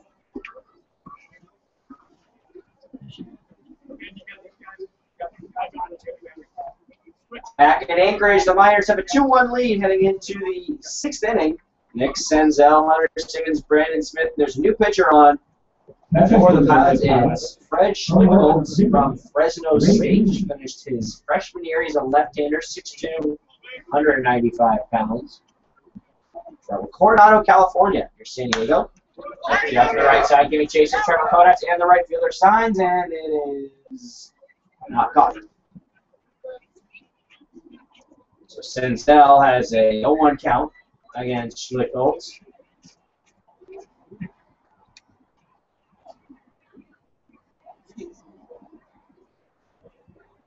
The last pitch on Monday against the Bucks. An inning, a hit, no runs. He got the save. One is outside, 1-1. For Fresno State at a 5.66 ERA. Appeared in 11 games, 20 2/3 innings pitched, 25 hits, 13 runs, 8 walks, and 13 strikeouts. 1-1. And the turf 2-1. So we thought going into this game that we were a lot of times we were going to say in the dirt. We've done okay with in the turf. I think so. 1-1. Low 3-1. Excuse me, 2-1.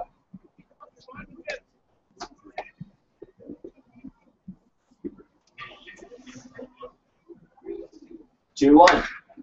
Lifted right side, giving Chase his signs, and Podrat's out of play. Had to stand up for that one. Obstructed view by a camera. Yeah, they have a TV camera. Now it's covered in a trash bag. I don't think it's raining. I can't tell, but the cameraman doesn't have his foot up. I don't know. It's hard to tell. I don't think it's raining. 3-2 to Senzel, lifted out to our left. And there's Sean Wood who made the catch for out number 1. I'll bring up Hunter Simmons and then Brandon Smith. But Simmons struck out in the first, flew out to left in the third. Hunter Simmons. Simmons, first baseman from Utah.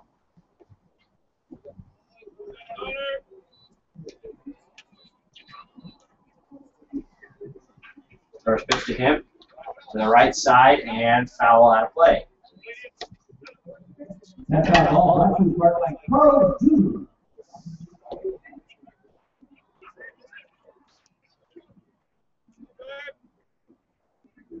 0-1 to count on Hunter Simmons. It's low, 1-1. And in case we have any hockey fans listening that missed the Stanley Cup Finals to listen to us, the Kings have won the Stanley Cup. It's over. Season's over. 1-2 is the count to Hunter Simmons. I think I just saw a game-winning goal in overtime. Yes, Alec Martinez scored it Wow. in the second overtime. 1-2, hard ground to the shortstop, Alex Maloney throws to first, 2 away.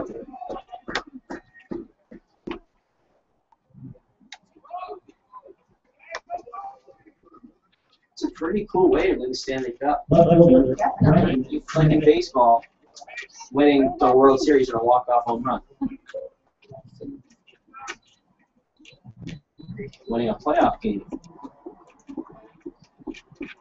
Here's Brandon Smith. First pitch is a strike. Smith is 1 for 2. He singled in the first, grounded out to second in the third. 0-1. Way outside, 1-1.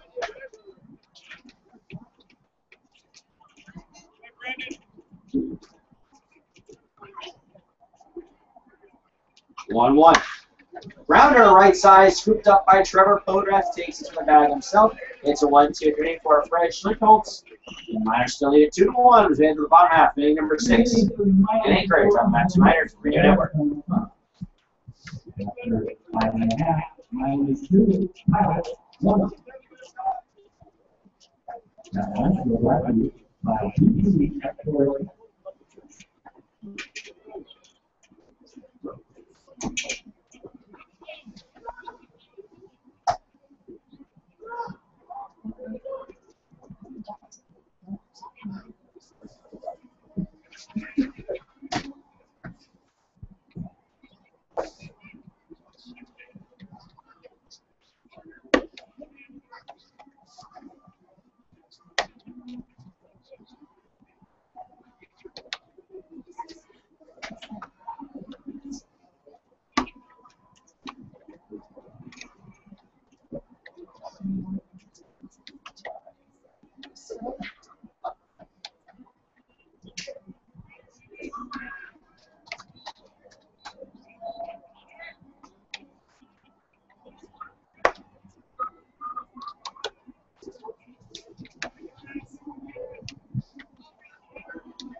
2-1 Miners. City Romo back out there for his second inning of work. Leading up, Texas and West Virginia. Throw there's a pinch hitter right now.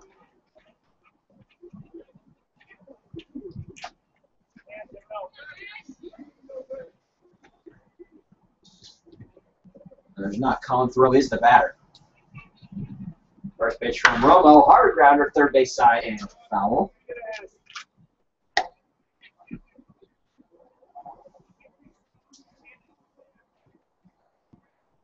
Actually, I'm going to have that rolling again. Ray Garini.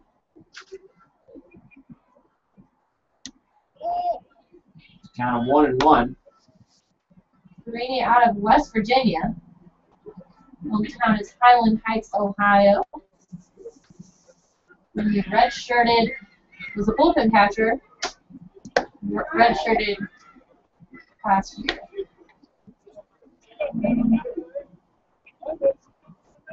So we want to count on Garini.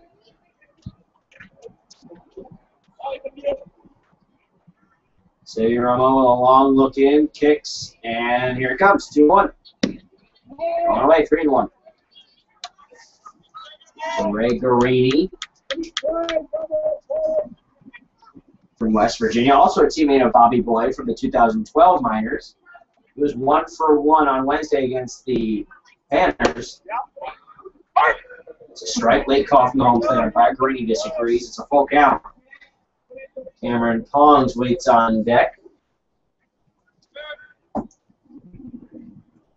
Still 2-1. No scoring since that bottom of the second inning. 3-2 from Sevi. Lifted foul, right side out of play. Garini is a smart kid. He's on the Big 12 Commissioner's Honor Roll. He's on the Garrett Ford Academic Honor Roll and made Dean's List at West Virginia.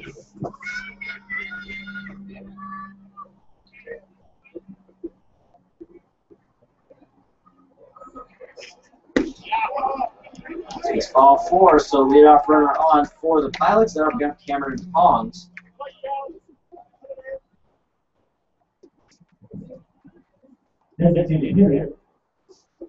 Pongs struck out in the second, reached on an error by the third baseman Rogers in the fourth. Hunter Simmons talking over with Ray Garini over at first base. Hunter, a very social player. I'd say so. Very friendly.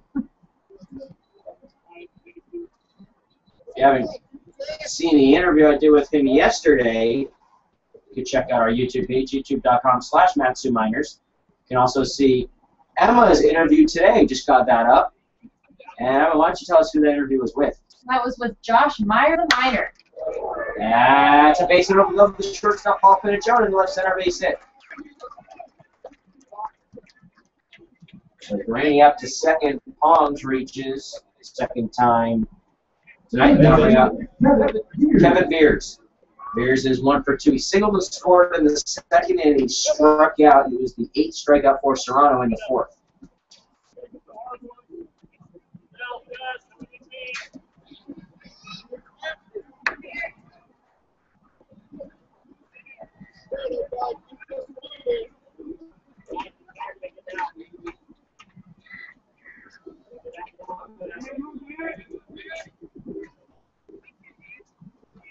First pitch coming from Sevi Romanovers, and it's outside ball 1. Tying run scoring position at second base. Go ahead run at first in Cameron Pongs. Right fielder Dane Wunderlich playing a deep right field.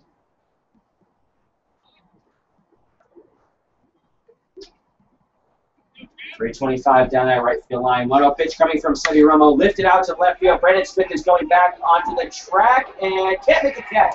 It'll drop. Rounding third, head for home is Ray Guerrero score. And the Pilots tie it up 2-2 RBI double for Kevin Beers. Cameron Pongs to third. That'll bring out Chester Pack, but Brandon Smith was going back. He took the best route he could to get to that ball, just to go back.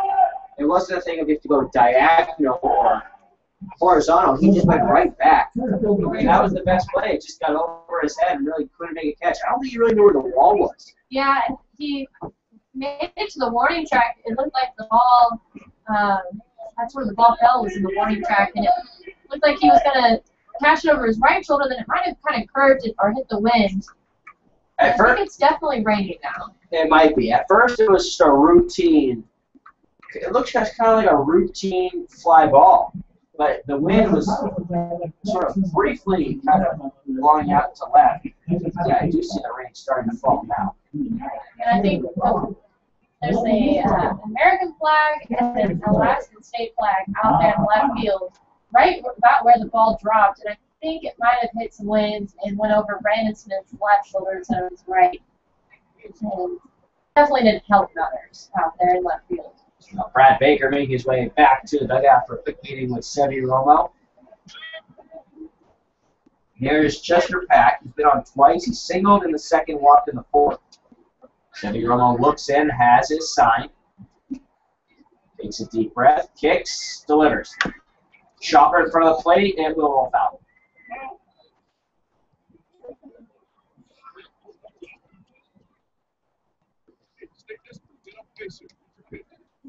Cameron Pongs at third base, Kevin Beers at second. And Justin Protasio is in the on-deck circle.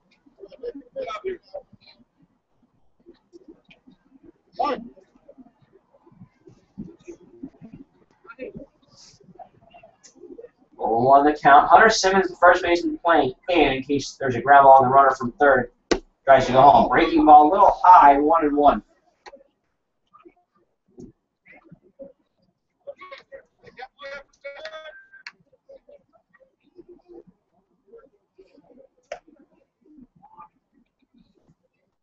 The rain is coming down. It is a turf field. That's one benefit. 1-1. Fly ball to center. Cameron Frost will drop it firm, running from third. The runner will score. The Pilots take a lead. It's 3-2. RBI single for Chester Pack. Kevin Beers goes to third. Pong scores. It's a 3-2 Pilots lead. 4 straight base runners for the Pilots. Second baseman, Justin Protasio. Here's Protasio. Struck out in the first, single in the second, reached on a fielder's choice in the fourth. Protasio played in the New York League last summer. Played in 22 games for an average of batting average of 344.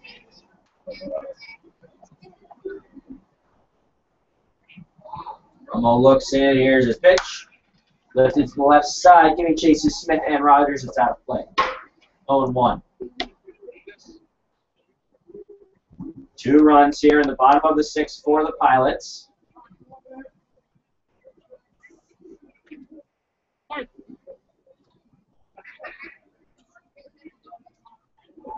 They lead it 3-2. 7 hits for Anchorage. 0-1. Back up the middle, base hit. Another run's going to score. It's 4-2. Kevin Beers crosses home. Chester Pack up the second. A single for Protasio. That's 5 straight base runners for Anchorage. There is Alex Maloney. He is 1 for 2. And here comes Ben Taylor. That's likely it for Sevi Romo. The entire infield will gather here on the mound. Ben Taylor hasn't made a move yet. And now he has. A new pitcher coming in. We'll have everything you need to know on the new pitcher. Whenever you return on Match Miners Radio Network.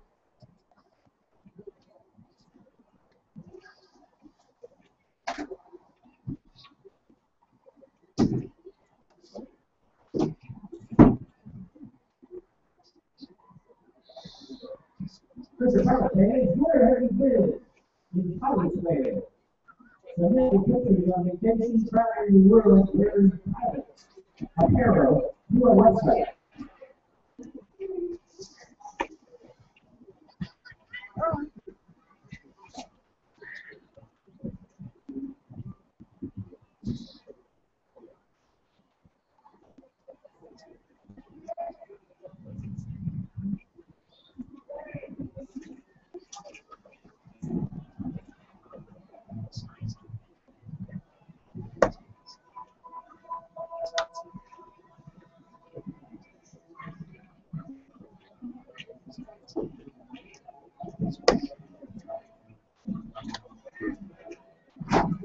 Is there a mobile?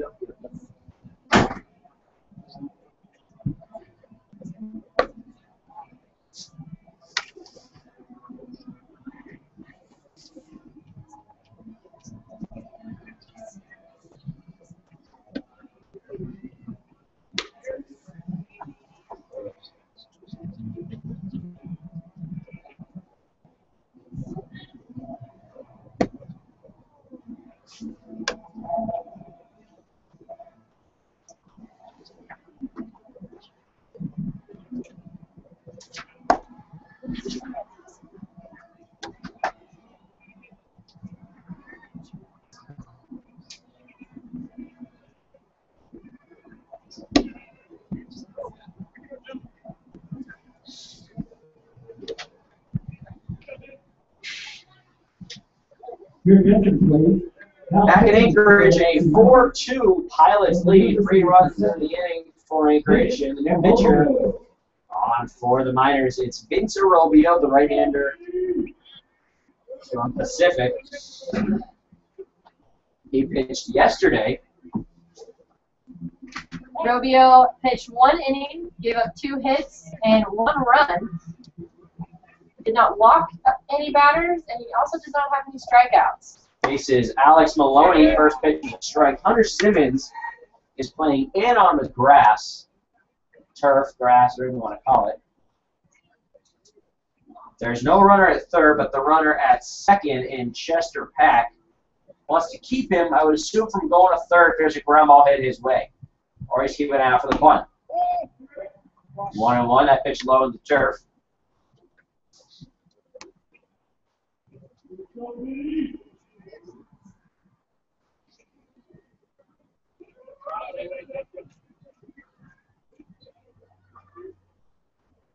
One coming from Arrobio. Here it is, inside 2-1. It has a 6.00 run average entering tonight's game. 8 runs for the Pilots.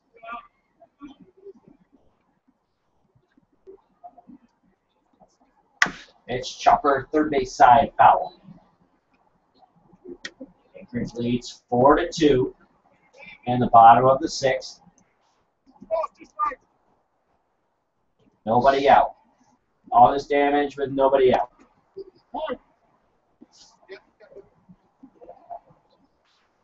Alex Maloney's been on base twice. Go out to centers last time up. 2-2 from Arrobio. Inside corner, called strike 3. Big out for Vince Arrobio and the Miners.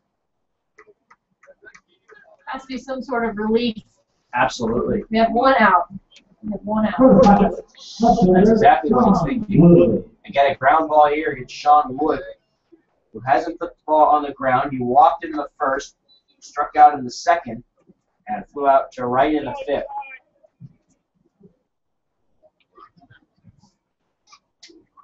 Pass from the left side, first pitch is low ball 1.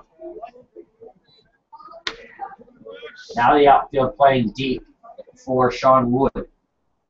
Left fielder from West Virginia.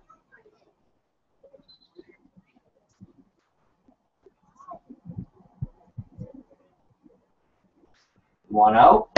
Outside and high, 2-0. I can't say I've ever been to the state of West Virginia. I actually have. Really? I was there for a mission trip. I was technically in Kentucky, I think, or Tennessee, and we went across the border one night for some big mission trip thing. Runner at third, at second is off. Mitchell now doesn't throw. Actually, a double steal, so that means Patasio up to second, and Chester back to third. No throw from Mitchell now. 2-1 to count on Sean Wood.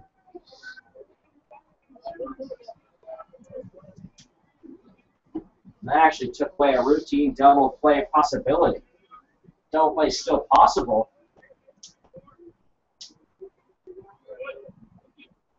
But just no force.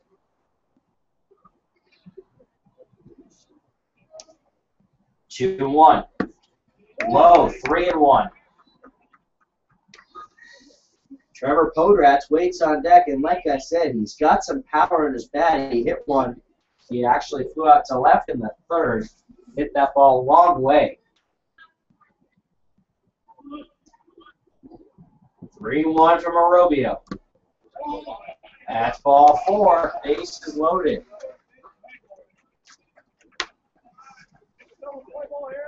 That's the 6th base runner for the Miners in the inning, and here is Podratz. First baseman from the University of Hawaii. Podratz played in 49 games with 42 starts. University of Hawaii this past year as both catcher and DH. Batted .255 for the season. First pitch, checks the swing. Let's say he did not go. 1-0. Podratz was mainly a first baseman for the Gatemen on the Cape Cod Baseball League last summer.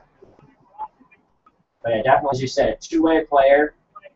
I think he's more of a catcher at school, but first baseman or DH in summer ball. 1-0, Ritz, right side foul. 1-1.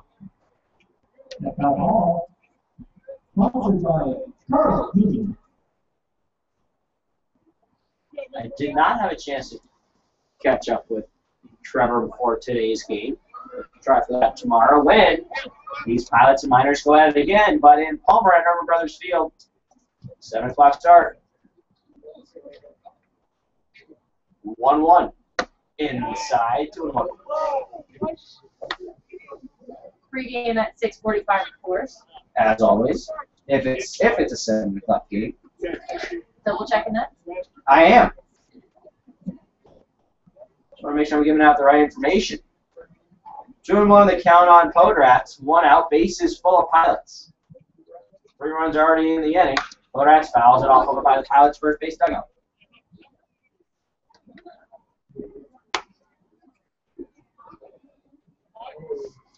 Seven o'clock game.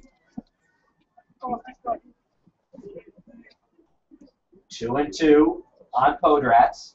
He is 0 for 3. Strikeout in the first, lined out to left in the third, and grounded out to short his last time up in the fifth. Miners would love a double play ball. Try to get those runs back. 2-2. Swinging a big miss by Podratz. Strike 3. Second time he's been down by the way of the K. Second strikeout for Arobio. Go down for Nico Sign from St. Mary's, the right fielder. He is 0 for 3.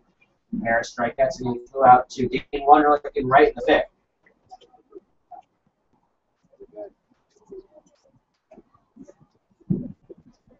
Sign's also a two-way player, also a right-handed pitcher. First pitch is low ball 1.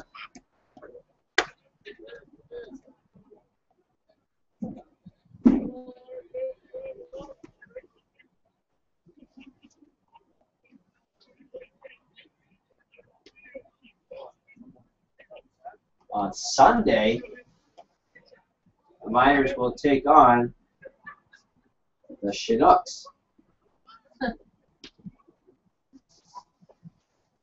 In Chudiak. 1-0, lifted to right field. Wonderlic into the slide, hangs on and makes the catch. Hunter Simmons at first base, heads back to the dugout and pumps his fist.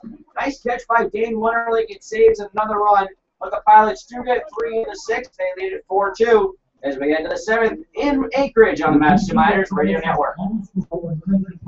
3 runs on 4 hits, 2 errors, and 3 runners left on.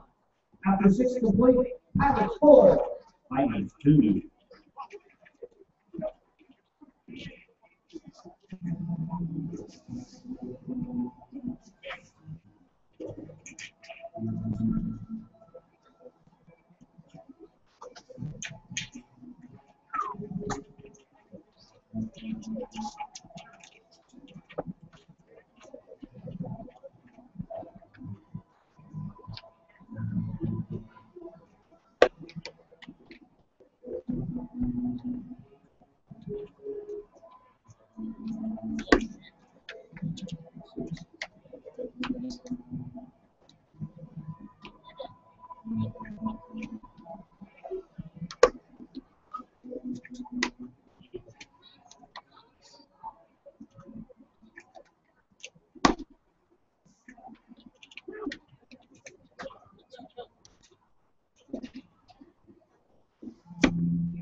Leading up on the Miners, catcher Mitchell now.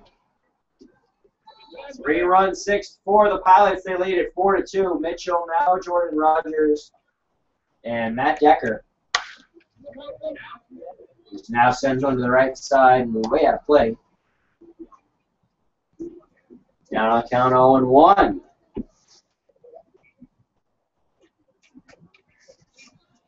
Pitch, high fly ball, but that's to left center.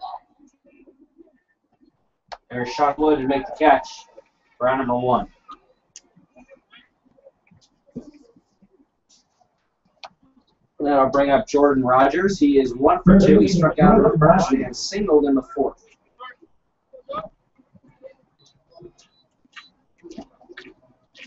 Two runs on 5 hits and 2 errors for the Miners. 4 runs, 8 hits, no errors for the Pilots. Rogers, 8 strikes, 1, a little high on 1. The center fielder, Chester Pack, was way over in right center. Still a couple of steps over that way. 0-1 is inside. 1-1 to Rogers. Forgot to ask him today if there's any relationship to Aaron Rodgers. Forgot to ask him that. Maybe because he was napping in the car. 1-1 is in the dirt. 2-1.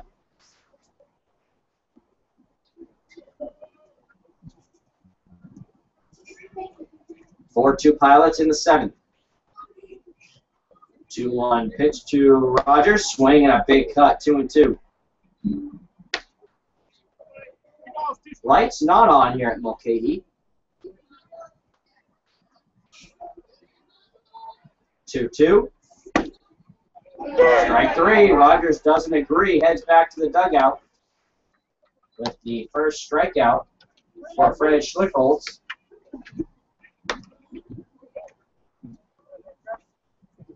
Two away for Matt Decker. Decker grounded out short in the 2nd, grounded into a 6-4-3 double play in the 4th. First pitch is up and away, ball 1.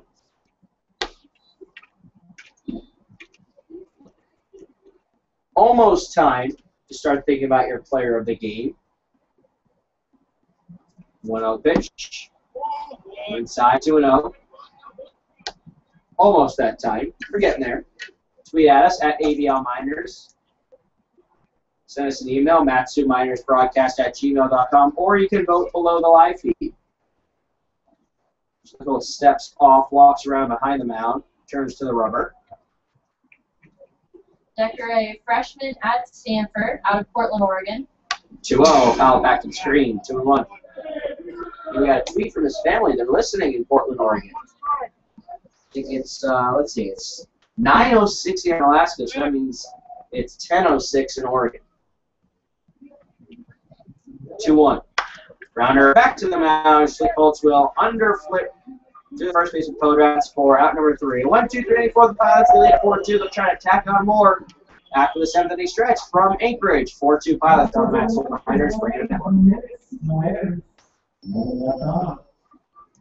7 innings stretch time. That's the Pilots 4, the Miners 2. Nice score brought to you by Exploration.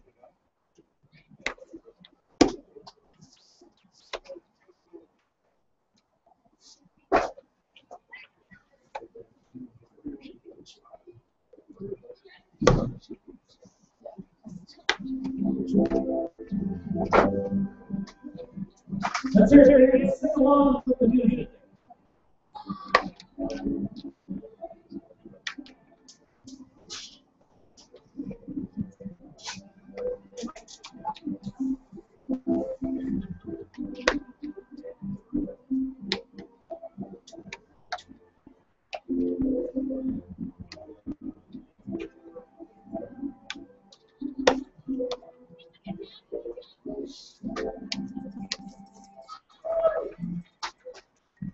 Now sponsors of the 7 innings stretch rebound physical therapy. Pleasure Pilots official TV 4-2 Pilots in Anchorage. Vince Robio back out there. They'll face Ray Carini, Cameron Collins, and Kevin Years.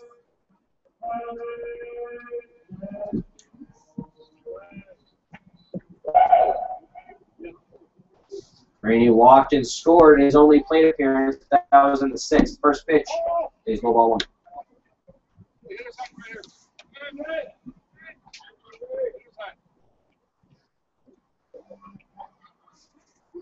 Want to know the count on Carini? Pitch ripped out to left center field. Brendan Smith is coming in and makes the basket catch. Great catch by Brandon Smith. Yeah, excellent catch. I thought I was going to get into the gap. It's like maybe the 3rd or 4th time I thought a ball was going to get in the gap.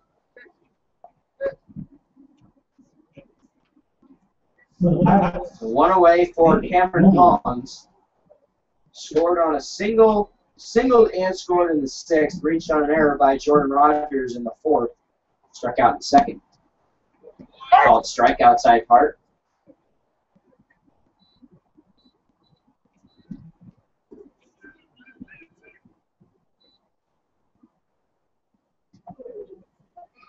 A 1. Sharp rounder, first base side. Under glove of the first baseman Hunter Simmons, and that's a base hit.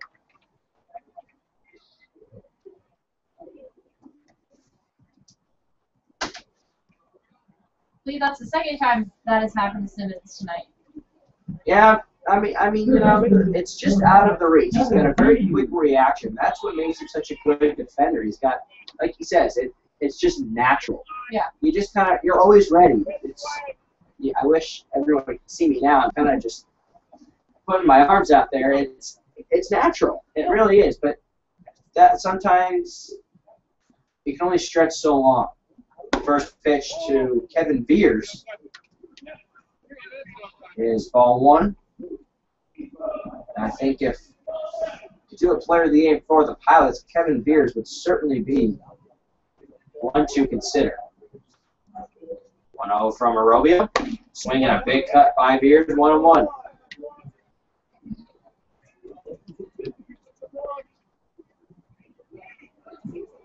Chester Pack is on deck. 9 hits for the Pilots, 4 runs, no errors. 1-1, just a foul right near us. And if the foul ball hits your car, be sure to call Napa Auto Parts.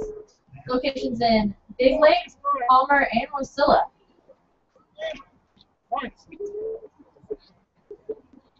1-2. Arobio with a check on first. But Tongs is back.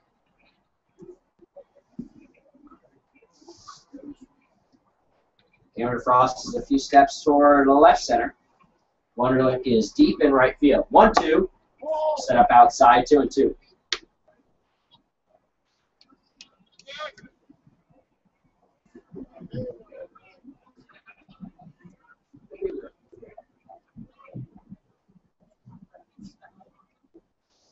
One away. Here's the pitch. Checks his swing. Mitchell now quick to get it. He'll check it first. Did not go full count.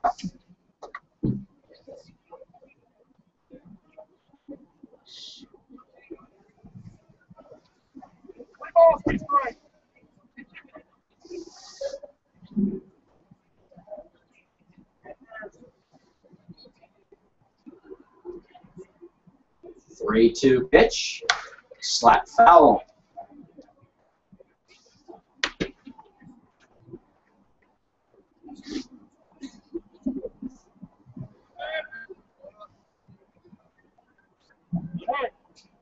Kevin Beers, 3-2 count from Fresno State. Arroyo looking for a big strikeout here. Here it comes. Back to the mound. Arroyo goes to second for one. On the first, a double play. 1-6-3 turned by the Miners. It's still 4-2 positive for the 8th on the Matson Miners Radio Network.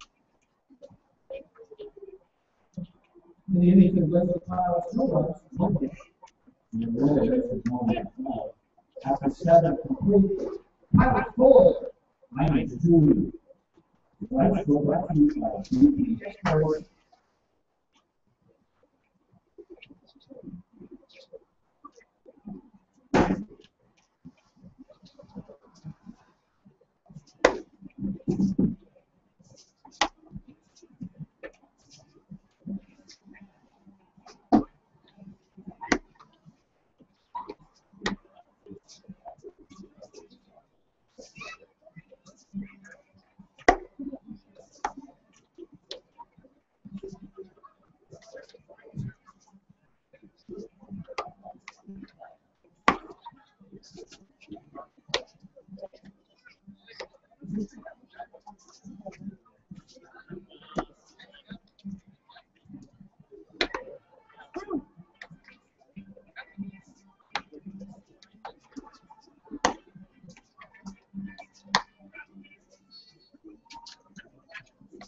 leading up to the Miners. Game. Here at Mulcahy Field, the Miners now trail the Pilots 4-2 as we head to the top of the 8th inning. Leading off is a bunt down the third base side, quickly picked up by Flickos. And Dane Wonderlick able to get on base. A beautiful bunt down the third base side.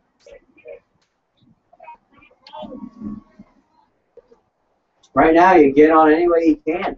By a bunt, by a hit, by a walk, by hit, by a pitch, you name it. If you can get on, as you get later in the game, it's the 8th. Now, a tying run at the plate. Cameron Frost back to the top of the order. Frost had a single and scored a run in the first, had a fly out to the second baseman in the second, was walked in the 5th, but then was part of a double play. Now going back, even to count at 1 ball, 1 strike. I was talking to Jordan Rodgers before the game, and we were by the batting cage, and we were talking about the short porch in left field. Now it's 325 down that line. And he was talking about that. I said, hey, Cameron Frost hit a lot of balls deep at Herman Brothers. It's one high to center field, going back toward his pack, and it's at the wall. Coach Ben Taylor waving Wonderlick through, telling Frost to slide into third. Cameron Frost with a big triple and an RBI. And lays back to the Matsu Miners dugout behind third base. That is huge right there. I mean huge. That was just to pretty much dead center field, which is 410. It's 390 at Herman Brothers Field. That's it. Probably a home run at Herman Brothers. Oh, yeah. If he pulled it a little bit more to the left, definitely a home run here. Brings up Paul Panachone, shortstop, who takes strike 1 for his first pitch. He had a single in the first and scored a run. Had a single in the third. Another big swing strike 2. I think if you're Ben Taylor right now, you are extremely happy with the man you have at the plate right now. And Paul Panachone, he's second on the Miners in hitting, and he's got a runner at third base. And the runner at third base has speed. And Paul Panachone has speed also. He stole second base in the 3rd inning. but then was left stranded. So really like these two leadoff guys for the Miners, both with batting and their quickness around the bases. Yeah, this has turned into a very good game so far. It's not even over yet. 2 balls, 2 strikes. Here's the pitch. Foul back towards the third base line. There's something about these Miners that every time there's a big hit, they point to the dugout. I want to learn a little bit more about that. I like that. Broken bat, scooped up and dropped by the second baseman Filkins, but he's able to make the throw to first for the first out of the inning. Natasio, the second baseman, looked at third base to see where Cameron Frost was going, because that is the time run. If he was going, I bet that throw was going home. Oh, yeah. Pilot's wanting to prevent that run in.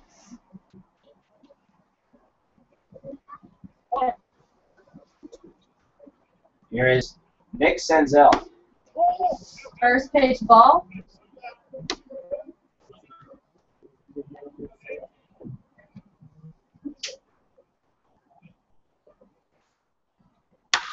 High fly ball to shallow center field. Pack running up to it. Makes the catch. Frost tags up. Almost decides to run, but then decides to head back to third. Wow. And he took off. Talk about exciting baseball right there, really. So now 2 outs for the Miners. Cameron Frost on third. Brings up Hunter Simmons, the first baseman. Was struck out in the first, had a fly out to left field in the third, and grounded out to short in the sixth. First pitch is high, ball 1. But Cameron Frost wasn't even like a quarter or a sixth or an eighth down that line. He was at third base ready to go. Line drive to left center field. Ball drops. Cameron Frost reaches home for the third run for the Miners. And Hunter Simmons finally able to connect that ball and reach first base. It's been a rough couple days for Hunter, not picking up many hits, a couple strikeouts, but a big hit right there.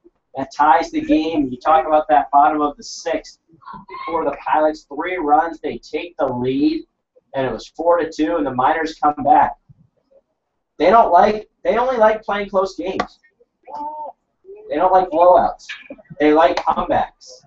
The comeback kids. The comeback kids. That's what we've seen in this first, what, 5th game? Yeah, 5th game.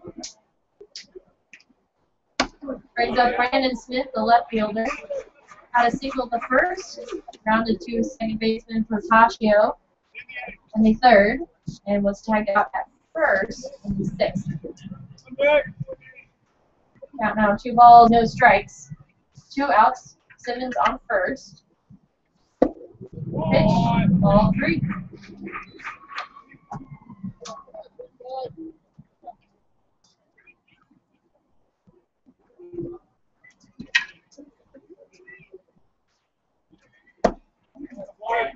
And then strike 1 for Smith.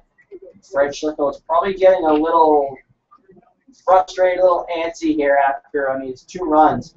And it was really just that big triple for Cameron Frost that I think started it. You could say that Wonder like singled it. But it was that triple that really, really set it off. Now the count is full. 3 balls, 2 strikes. Pitch swung on to shortstop Maloney, picked up for first in time for out number 3.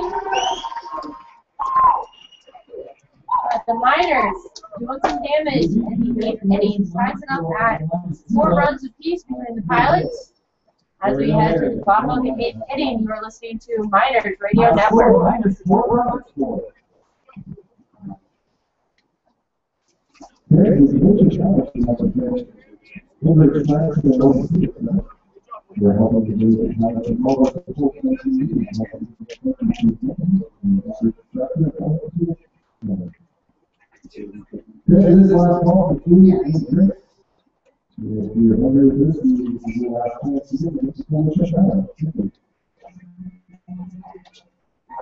Rodriguez. Yes.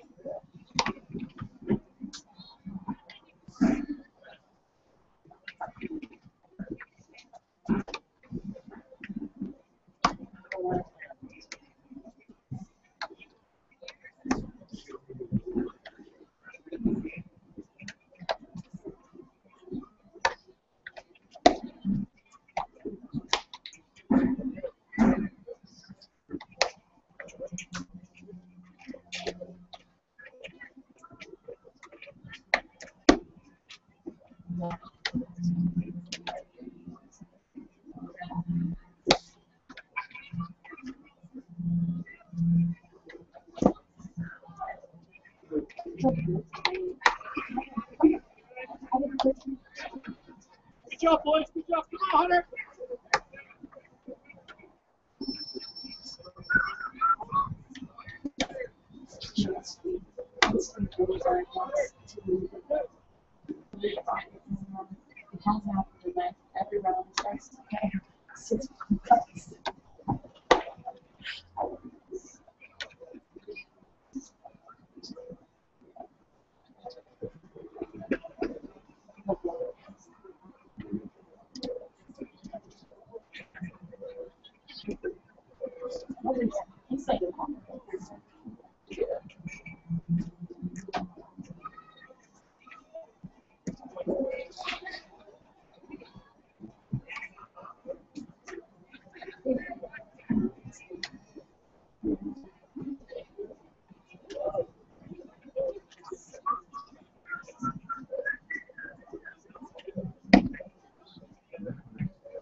Your attention, please. Now looking to the next two minors. Welcome back to Anchorage, Alaska. The Miners are on the road at Mulcahy Field. The Miners and the Anchorage Pilots all tied up at 4 runs apiece. Here in the bottom of the 8th inning, the Miners, at the top of the 8th, scored 2 runs to tie things up. And the Pilots with a big bottom of the 6th inning with 3 runs scored. And a pitching change for the Miners also, the name of Hunter Rodriguez, the left-handed pitcher from Utah.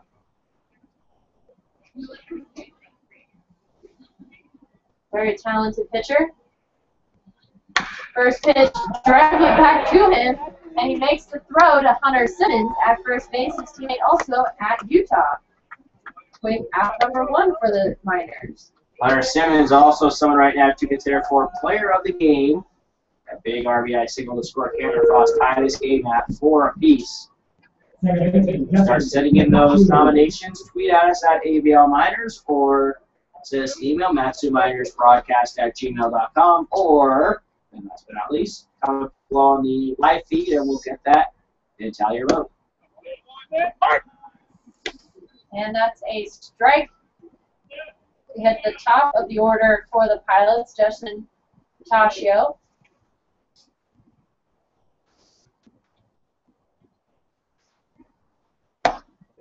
A little outside for ball 1.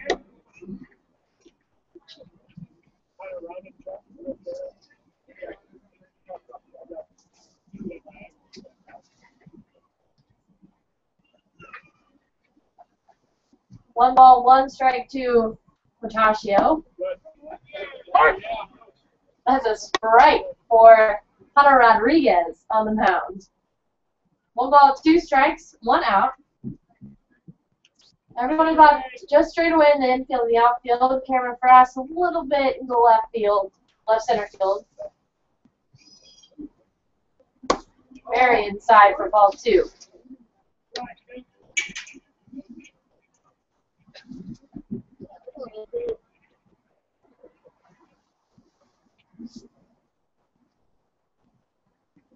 Two-two pitch.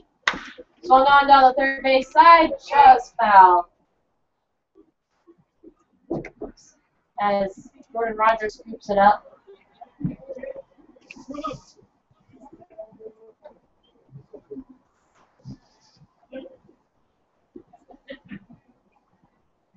Portaccio, the left-handed batter, has had 3 singles tonight.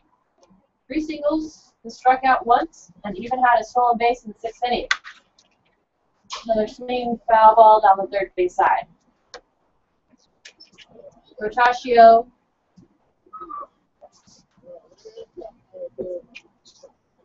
playing second base tonight.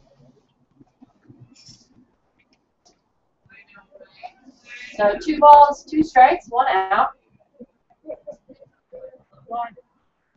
Rotaccio calls time. He step out of the batter's box.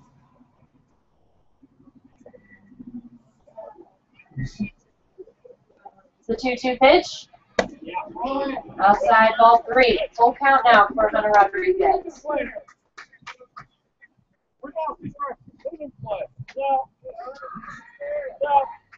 Already 1 away for the Miners.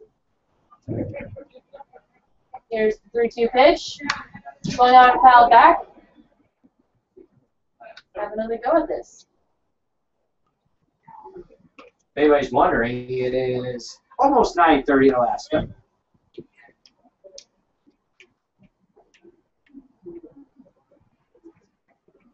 And the rain has stopped.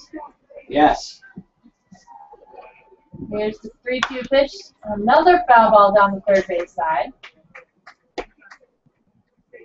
The Miners, I just keep thinking about this. They've really, really played a lot of. Well, they haven't played many games, but this is the 5th. But they've all been pretty close. They really have. First game against the Chinooks at home, that was a 10. I think it was a 10-1 lead. Yep. And that's ball 4 to Justin Rotaccio. He takes the base at first. Brings up Alex Maloney. Alex Maloney. That was what I was talking about with the Chinooks was a 10-1 lead, but then it ended up being 10-7. Close game. Not really one big blowout yet. Check back over to first. Rotaccio still safe. Alex Maloney had a single in the first, was walked in the second, had a fly out in the 4th to center field. And was struck out again in the 6th.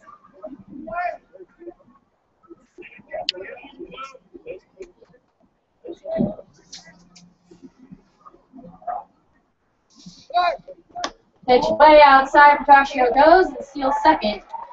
His second stolen base of the night. He's having quite a night for the Pilots. Yeah, Mitchell now no chance there. The pitch was 2 up and away.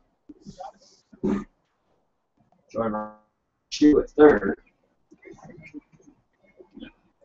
Mitchell now going to use that as a, well, he's on his way out to talk to Hunter Rodriguez, but makes his way back behind home plate. For the Miners, in the top of the 9th, it'll be Mitchell now, Jordan Rogers, and Matt Decker for now. See if Ben Taylor makes any changes with that. 1 ball, no strike. Here's the pitch. And there for a strike.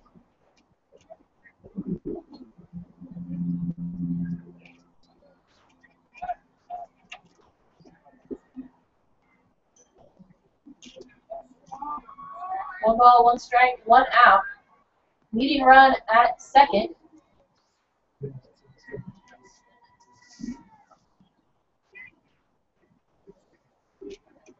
Here's a long 1 pitch. Big swing by Maloney for strike 2. Yeah, Hunter needed that.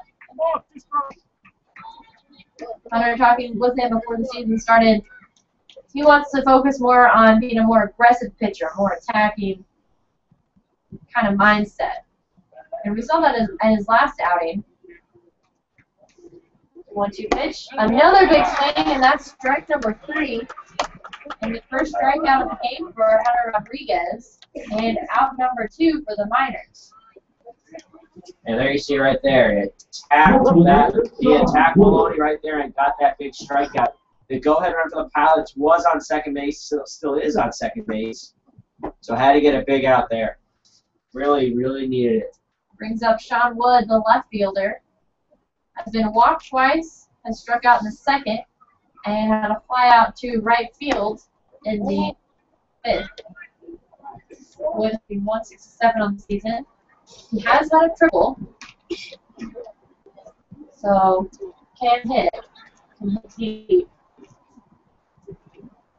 First pitch by Rodriguez is the ball. One ball, no strikes. Here's the pitch. A low ball two.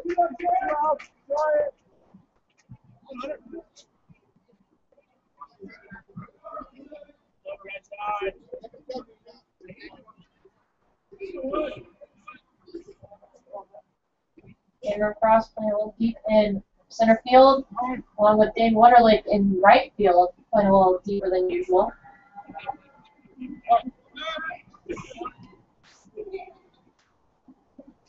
The 2-0 pitch. There for strike one. Just has to keep throwing strikes. It's what he needs to do. Get this game to the top of the ninth. We've got some pretty good hitters coming to the plate in Mitchell now, Jordan Rodgers, and Matt Decker. Just need one big hit. But he's got to work on Wood right now. 2-1 pitch. Foul ball back. Evens the count at 2 balls, 2 strikes. And 2 outs. You could argue that this right here is the most important pitch of the game right now. You have a runner in scoring position. It's the go-ahead run. 2 strikes on Wood. Strike out. Any out here would be big.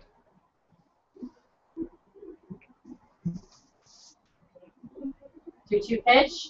Swung on, grounder to second, scooped up by Panachone. Can he make the play to first? And he does for out number 3 as we head to the top of the ninth. Everything's still tied up at 4 runs apiece. You're listening to Miners Radio Network. BB exploration pass where he is no runs, no hits, no errors, no runners left on.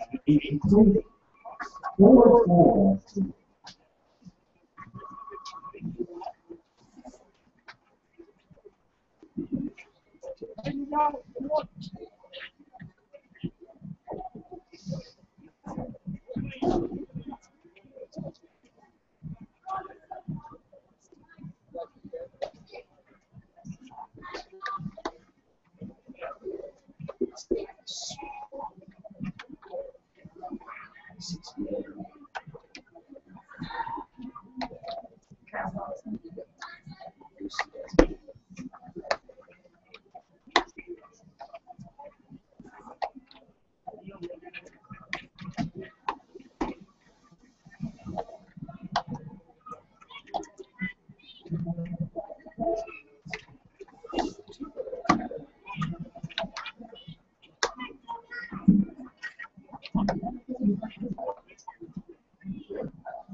Welcome back to Mulcahy Field. I'm Emma Tiedemann alongside Austin Pollock for what could be a very exciting 9th inning of baseball. Everything is tied up at 4 runs apiece as we have a new pitcher for the Anchorage Pilots on the mound, Kyle Nelson. Pitching to Mitchell now. Nelson, a lefty, 6 feet, 180 pounds from UC Santa Barbara. He's a teammate of Cameron Newell, who just arrived today. Nelson just finished his freshman year. High fly ball down the right field side. Going back for it is Signs and makes the catch for out number 1 for the Pilots. Tough way to start the 9th inning for the Miners. Nelson last pitched on Sunday against the Bucks, an inning, 2 hits, no runs, 1 walk. Third base for the Miners, Jordan Rogers. Brings up Jordan Rogers out of the University of Tennessee, third baseman. First pitch by Nelson is outside for ball one.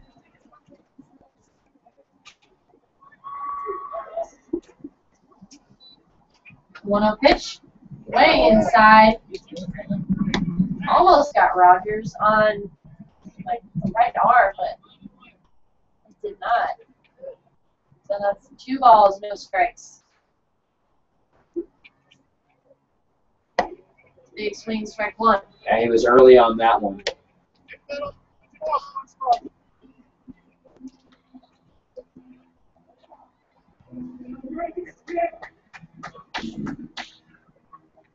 2-1 pitch. Outside, ball 2. Ball 3. Rogers has struck out twice in this game, but did have a single in the 4th. 3-1 pitch. Big swing, strike 2.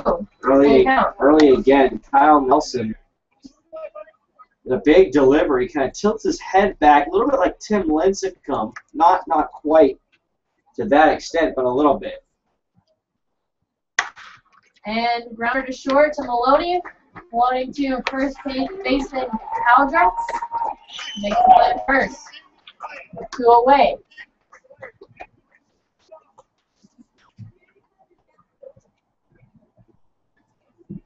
Brings up Matt Decker, designated hitter. 0 for 3 tonight. Right-handed batter. First pitch is a high ball behind us. For the foul ball, strike number 1.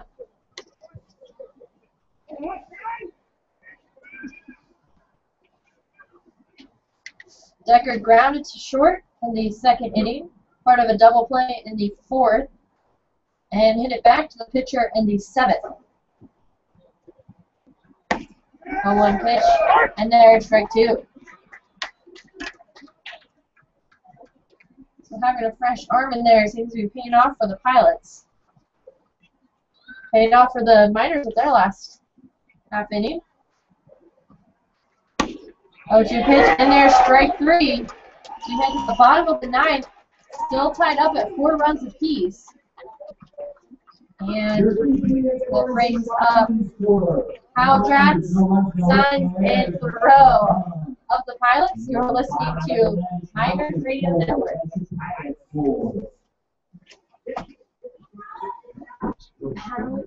Aldrich.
As we head to the bottom of the 9th inning, Hodras up to bat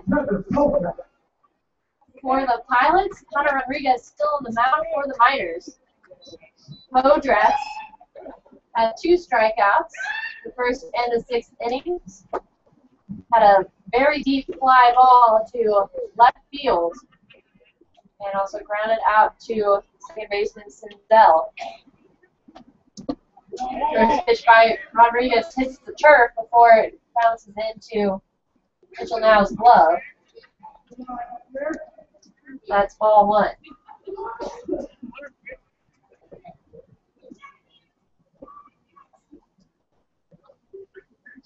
Here's a 1-0 pitch. Swung on, fouled back for strike 1.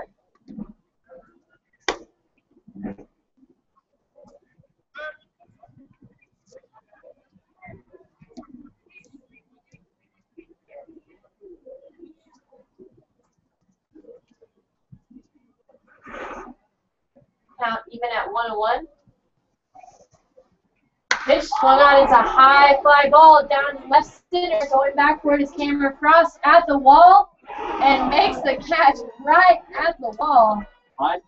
Wow. Ooh, that was a close one. Trevor Podratz nearly ended this game. I don't know how close that was. Maybe, what do you think? Frost looked at the wall. He was looking He at the moved wall. the sign out there. I think his back may have been against the wall. I thought it was gone off the back. I really did. Hunter Rodriguez is very fortunate that ball did not get out of here.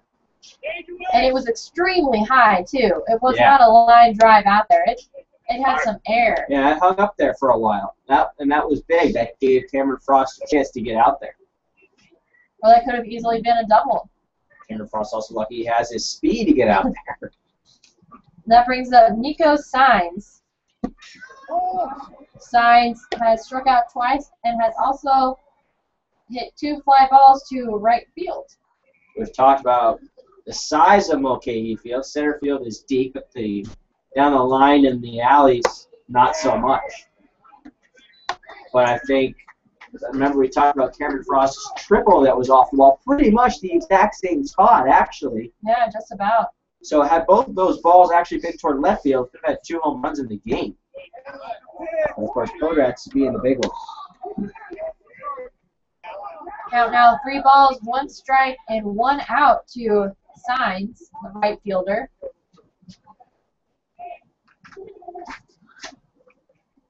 Three-one pitch.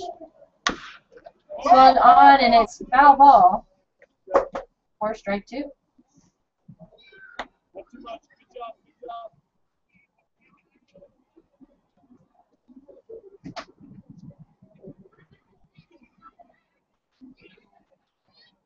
So full count for Rodriguez and the Miners. Nico Sainz still at the plate. Bases are empty, and everything is still tied up at 4 runs apiece. 3-2 pitch. Chopper down the first base side. Rodriguez diving to pass it to Simmons, makes the play, and that's out number 2 for the Miners. Wow. What a great catch. What a great play by Hunter Rodriguez. Got off the mound. I mean, he's a lefty, so momentum took him to third base side. The ball was hit on the right side. He was just sprinting. I mean, sprinting. And just dove to make that play to Simmons at first, and just an outstanding play between the Hunters. And yeah, teammates at Utah, but Nico Sainz went head first into the base. He kind of did a somersault once he found out he was out. I don't know if that was just what happened or if he didn't believe it, but excellent play for the Hunters. That brings up Colin Thoreau, the catcher. He scored a run in the 6th after being walked. Actually, that's Guarini. Excuse me. Guarini's first pitch, a little low for ball 1. Well, if you think about this, Emma, 2 nights in a row, been tied in the 9th.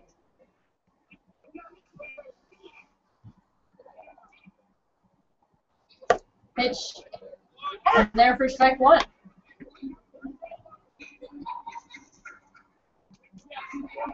Yeah, and the Miners, if they come back from this, they'll be, I think I could call them the comeback kids. I think that's valid. Possibly.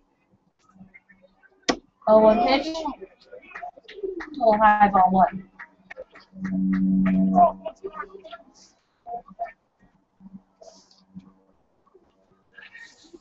Pilots entered tonight 3-1.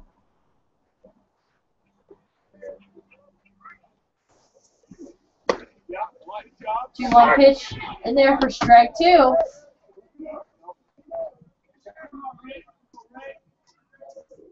So if Hunter Rodriguez can get the strikeout here, team is heading into extra innings.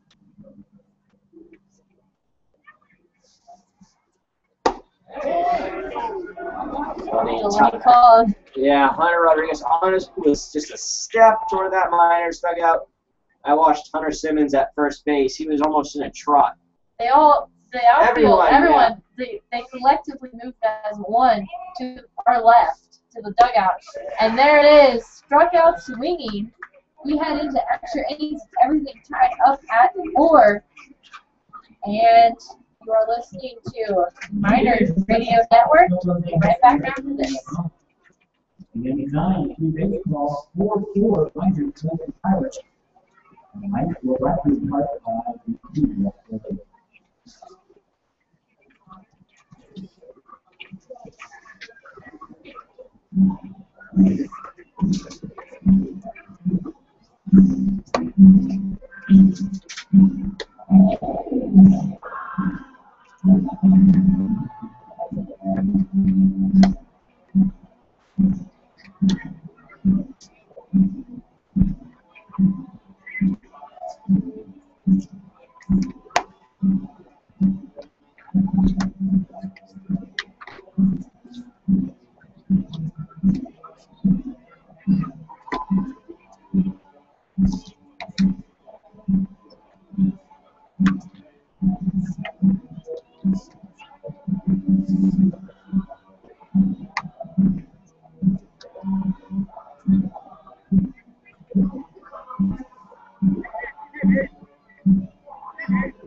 Back in Anchorage, a 4-4 game. We enter the 10th inning. On Matsu Miners Radio Network, I'm Austin Pike. Emma Tiedemann to my right. 9-1-2, Dane Wonderlich to lead it off against Kyle Nelson. First pitch. Swing at big cut by Wonderlich, 0-1.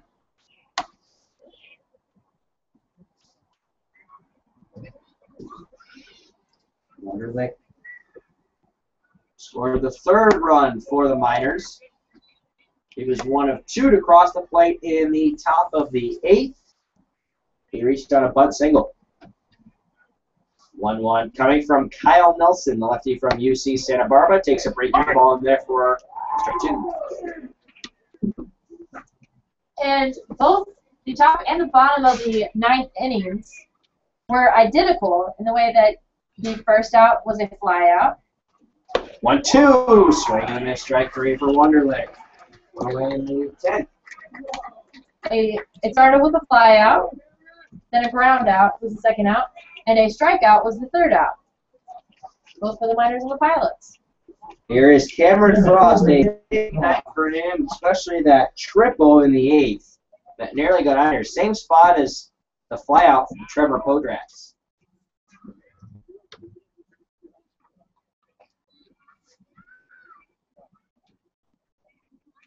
1-0 to Frost. Swing and chopper behind the plate. 1-1.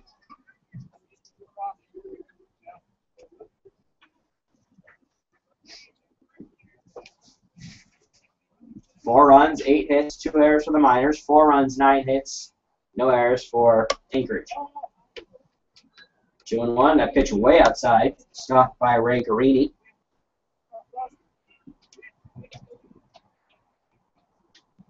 2-1 coming from Nelson. Inside, 3-1. Very inside. I think the Miners would love to have Cameron Frost's speed on first base. Maybe on second base and then maybe on third. 3-1. Way outside, ball 4. Speed on first base.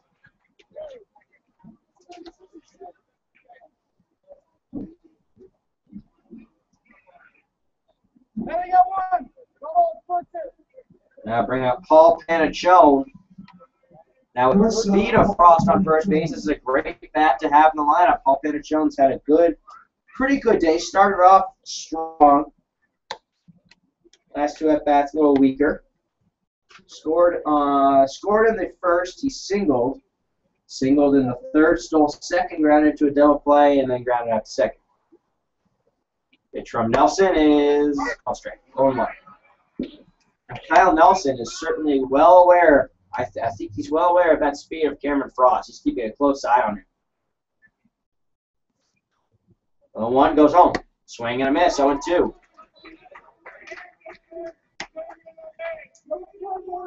I think this has been a game about pitching with a couple of good hits in there. I mean, 17 hits total. It's pretty good, but pitching's been really strong as Panachone fouls it off to the right out of play. I agree. I think that we've seen some great hits and great fielding, but pitching, it's been where it's at. Serrano had a great start, and Rodriguez doing great for the Miners now. 0-2 in the dirt, 1-2. Graney paying a lot of attention to Cameron Frost at first base being held on by Podrax.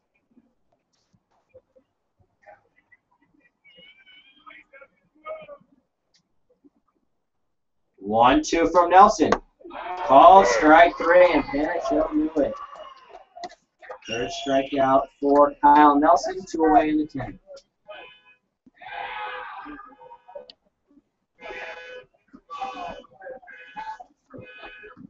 So car alarm is going off. Foul ball does any damage to your car. I don't know about alarms, but give our friends a call at Napa Auto Parts, locations in Big Lake, Palmer, and Wasilla. Here's Nick Senzel. First pitch is a little high ball one.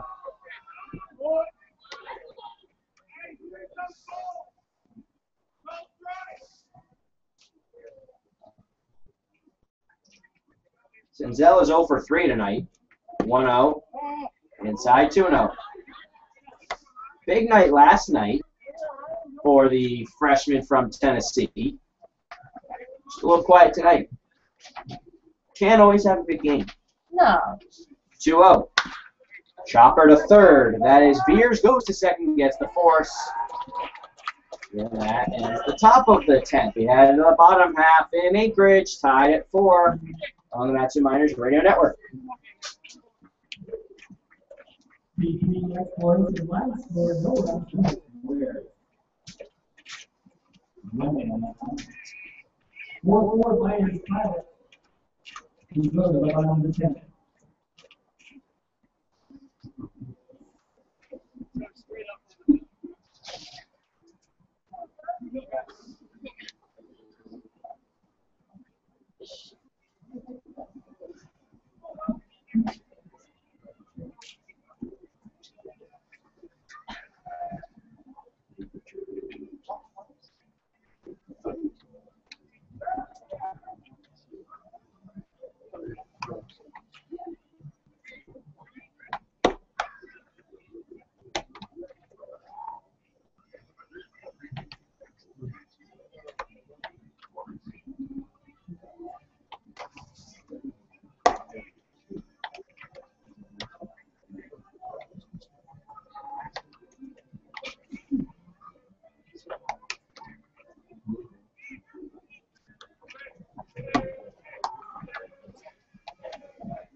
Head to the bottom half of the 10th.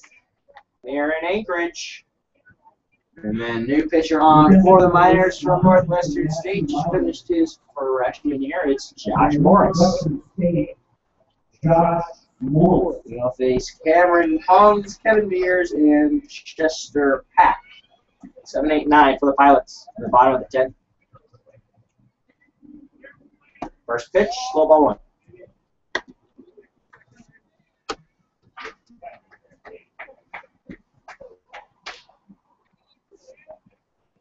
One out coming from Morris. Breaking ball up and in, 2-0.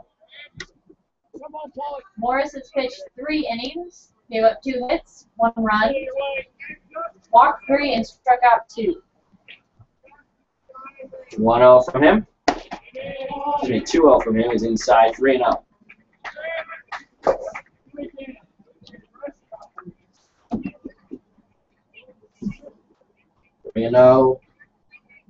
On Pongs, here's the pitch. Inside, but it's a called strike, 3-1.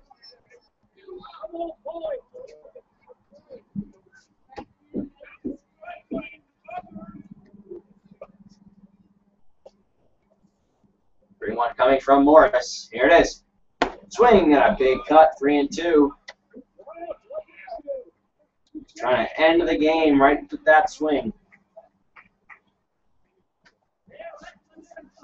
Was in the fences. Absolutely. Going for the goalposts.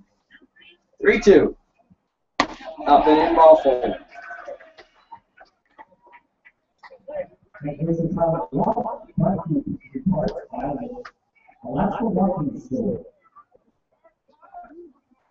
Yeah, and it's 5 straight set down by minor pitching. Here's Kevin Beers.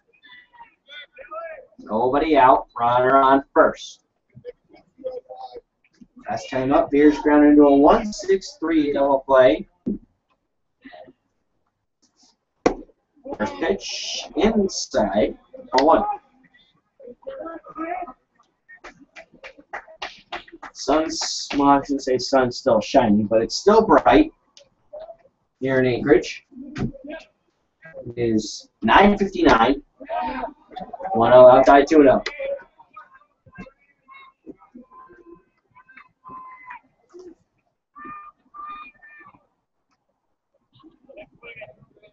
Last time I checked, it was 55 degrees. 2-0 outside, 3-0. Jordan Rogers and Mitchell now into talk with Morris.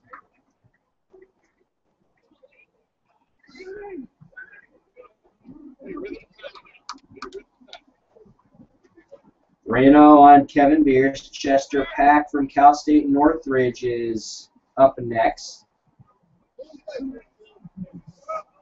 Pack has had a great night also. He's had 2 singles. And stolen base.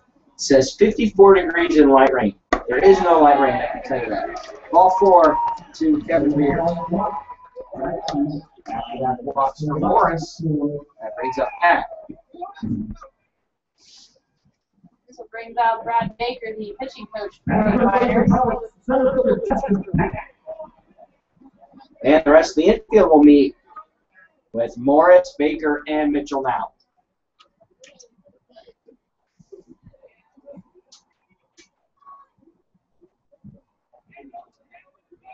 Someone is running from the Miners dugout towards the Miners bullpen, just to the left of the left field foul line. There was someone else already running up and down.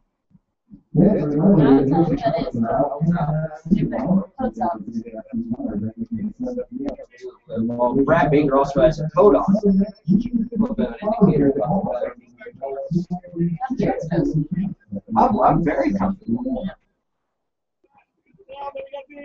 Here's Chester Pack. He walked twice.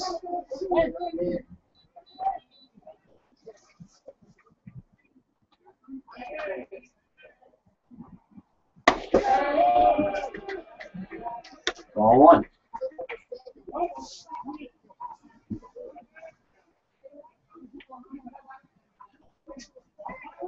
Runners at first and second, nobody out. Let me run at second. All right, back at us, if you couldn't hear that.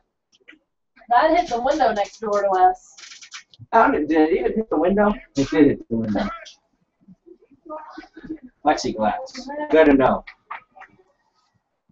1-1 fouled right back at us. It's a little terrifying. I'm not gonna lie. It is. Some of the players are noticing. They keep hitting towards us. I'm ready for the next one, though. So am I. I'm going to catch it. We've got our hands out. 1 and 2 to Chester Pack is Morris steps off. That one actually, I don't know what that hit. I think that may have hit the wall right below our window. I That's think it was just right a little below. bit. And a tie 2 and 2 to Pack. It's just a little bit of a wall, not much.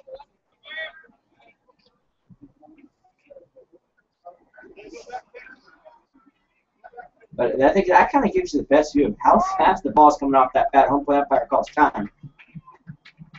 And it's going off that pad pretty fast. Yes. I can only imagine what it's like to be a pitcher to have a ball coming right at your head.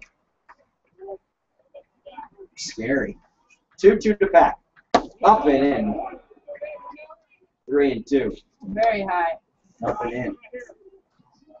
Morris has to settle down, find a way to pitch a strike. Doesn't want to load the bases with nobody out.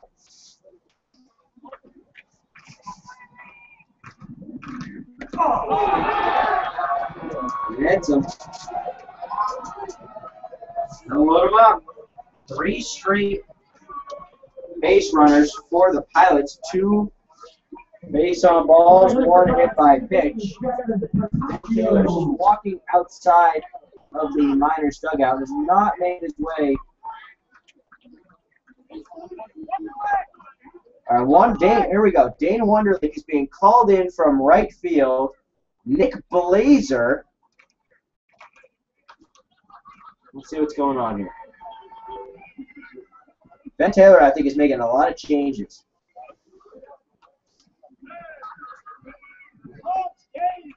Wonderlich is being called in. Nick Blazer is basically just sort of standing at the shortstop position. Coming into the game, number 4, Nick Glacier. Technically, right field. I think everybody's confused right now. All right. They are playing 5 infielders. Right now there is nobody in center field. Cameron Frost is in right center. Brandon Smith is in left center. And there's 5 infielders.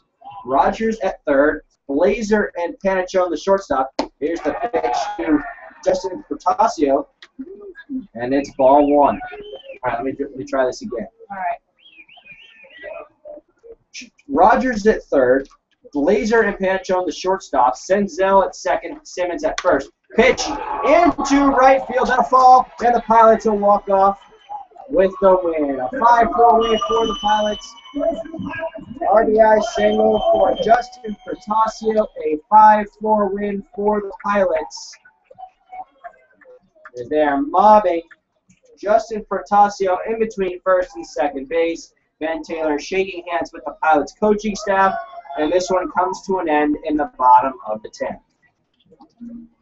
We're going to start the Madison Miners postgame show right now. It's starting right now.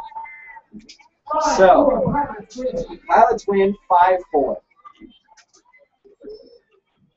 And some interesting strategy from Ben Taylor. And I don't think that had anything to do with it. Pulling Wonderlich and moving Frost from center to right center. I don't think that had anything to do with it. It was perfectly hit by Portasio to get that run in from third. Why do you think Ben Taylor went with those 5 infielders? Well, I think that they were going to, if there was a ground ball, easy throw, they could pull, protecting them from the plate.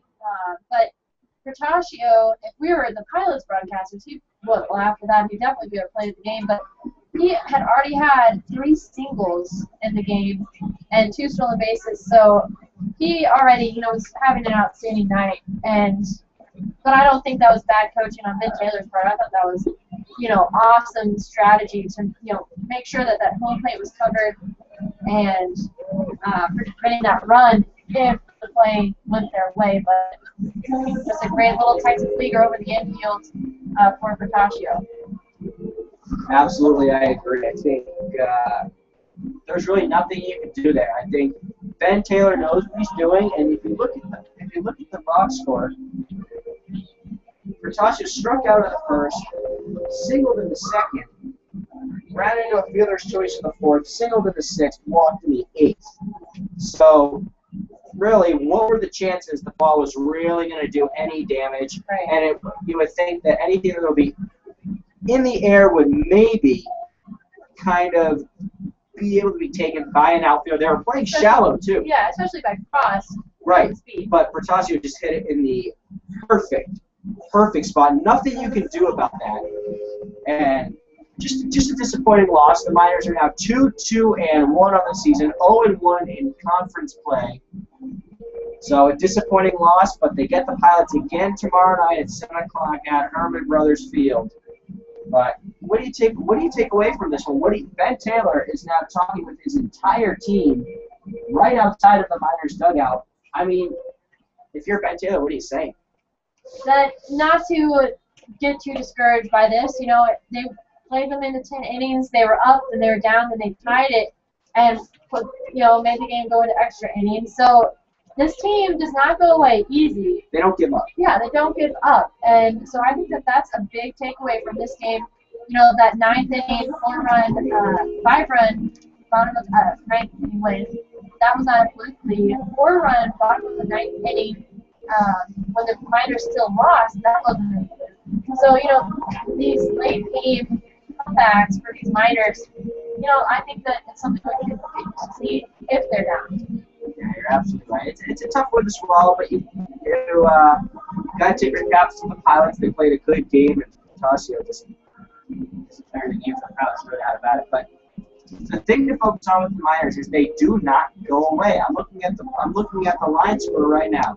They scored 2 in the first. The Pilots got 1 in the second. And then the Miners did not score until the 8th inning, where they scored 2.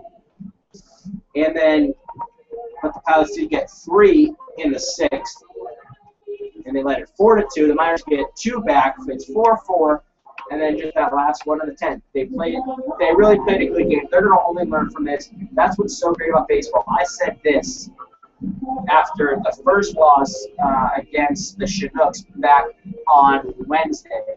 I had said that this is what's so good about baseball. If you lose, you get to come back again and play the next day. And that's what they're going to do against the same team. They now know these players a little bit more. They know that Bertaccio can pull the ball. He can put it anywhere. He's kind of their secret weapon. They know that Trevor Torres can ball a long way. Boy, he almost ended the game with one swing. But this one does come to an end. We'll not hear from manager Ben Taylor on the road. But again, the final score 5-4. The Pilots win. And our player of the game is indeed from Tennessee, the starter, Mr. Kyle Serrano. Did not pitch very well against the Chinooks back on Sunday, but he did pitch pretty well tonight. Facing Cameron Newell. Sorry, that's Nick Glazer, actually from UC Santa Barbara. He is actually talking, Cal State Northridge. He is actually talking with the chest and back, down right behind home plate. Those two catching up big later. Arrived on the scene today. So we're going to wrap things up.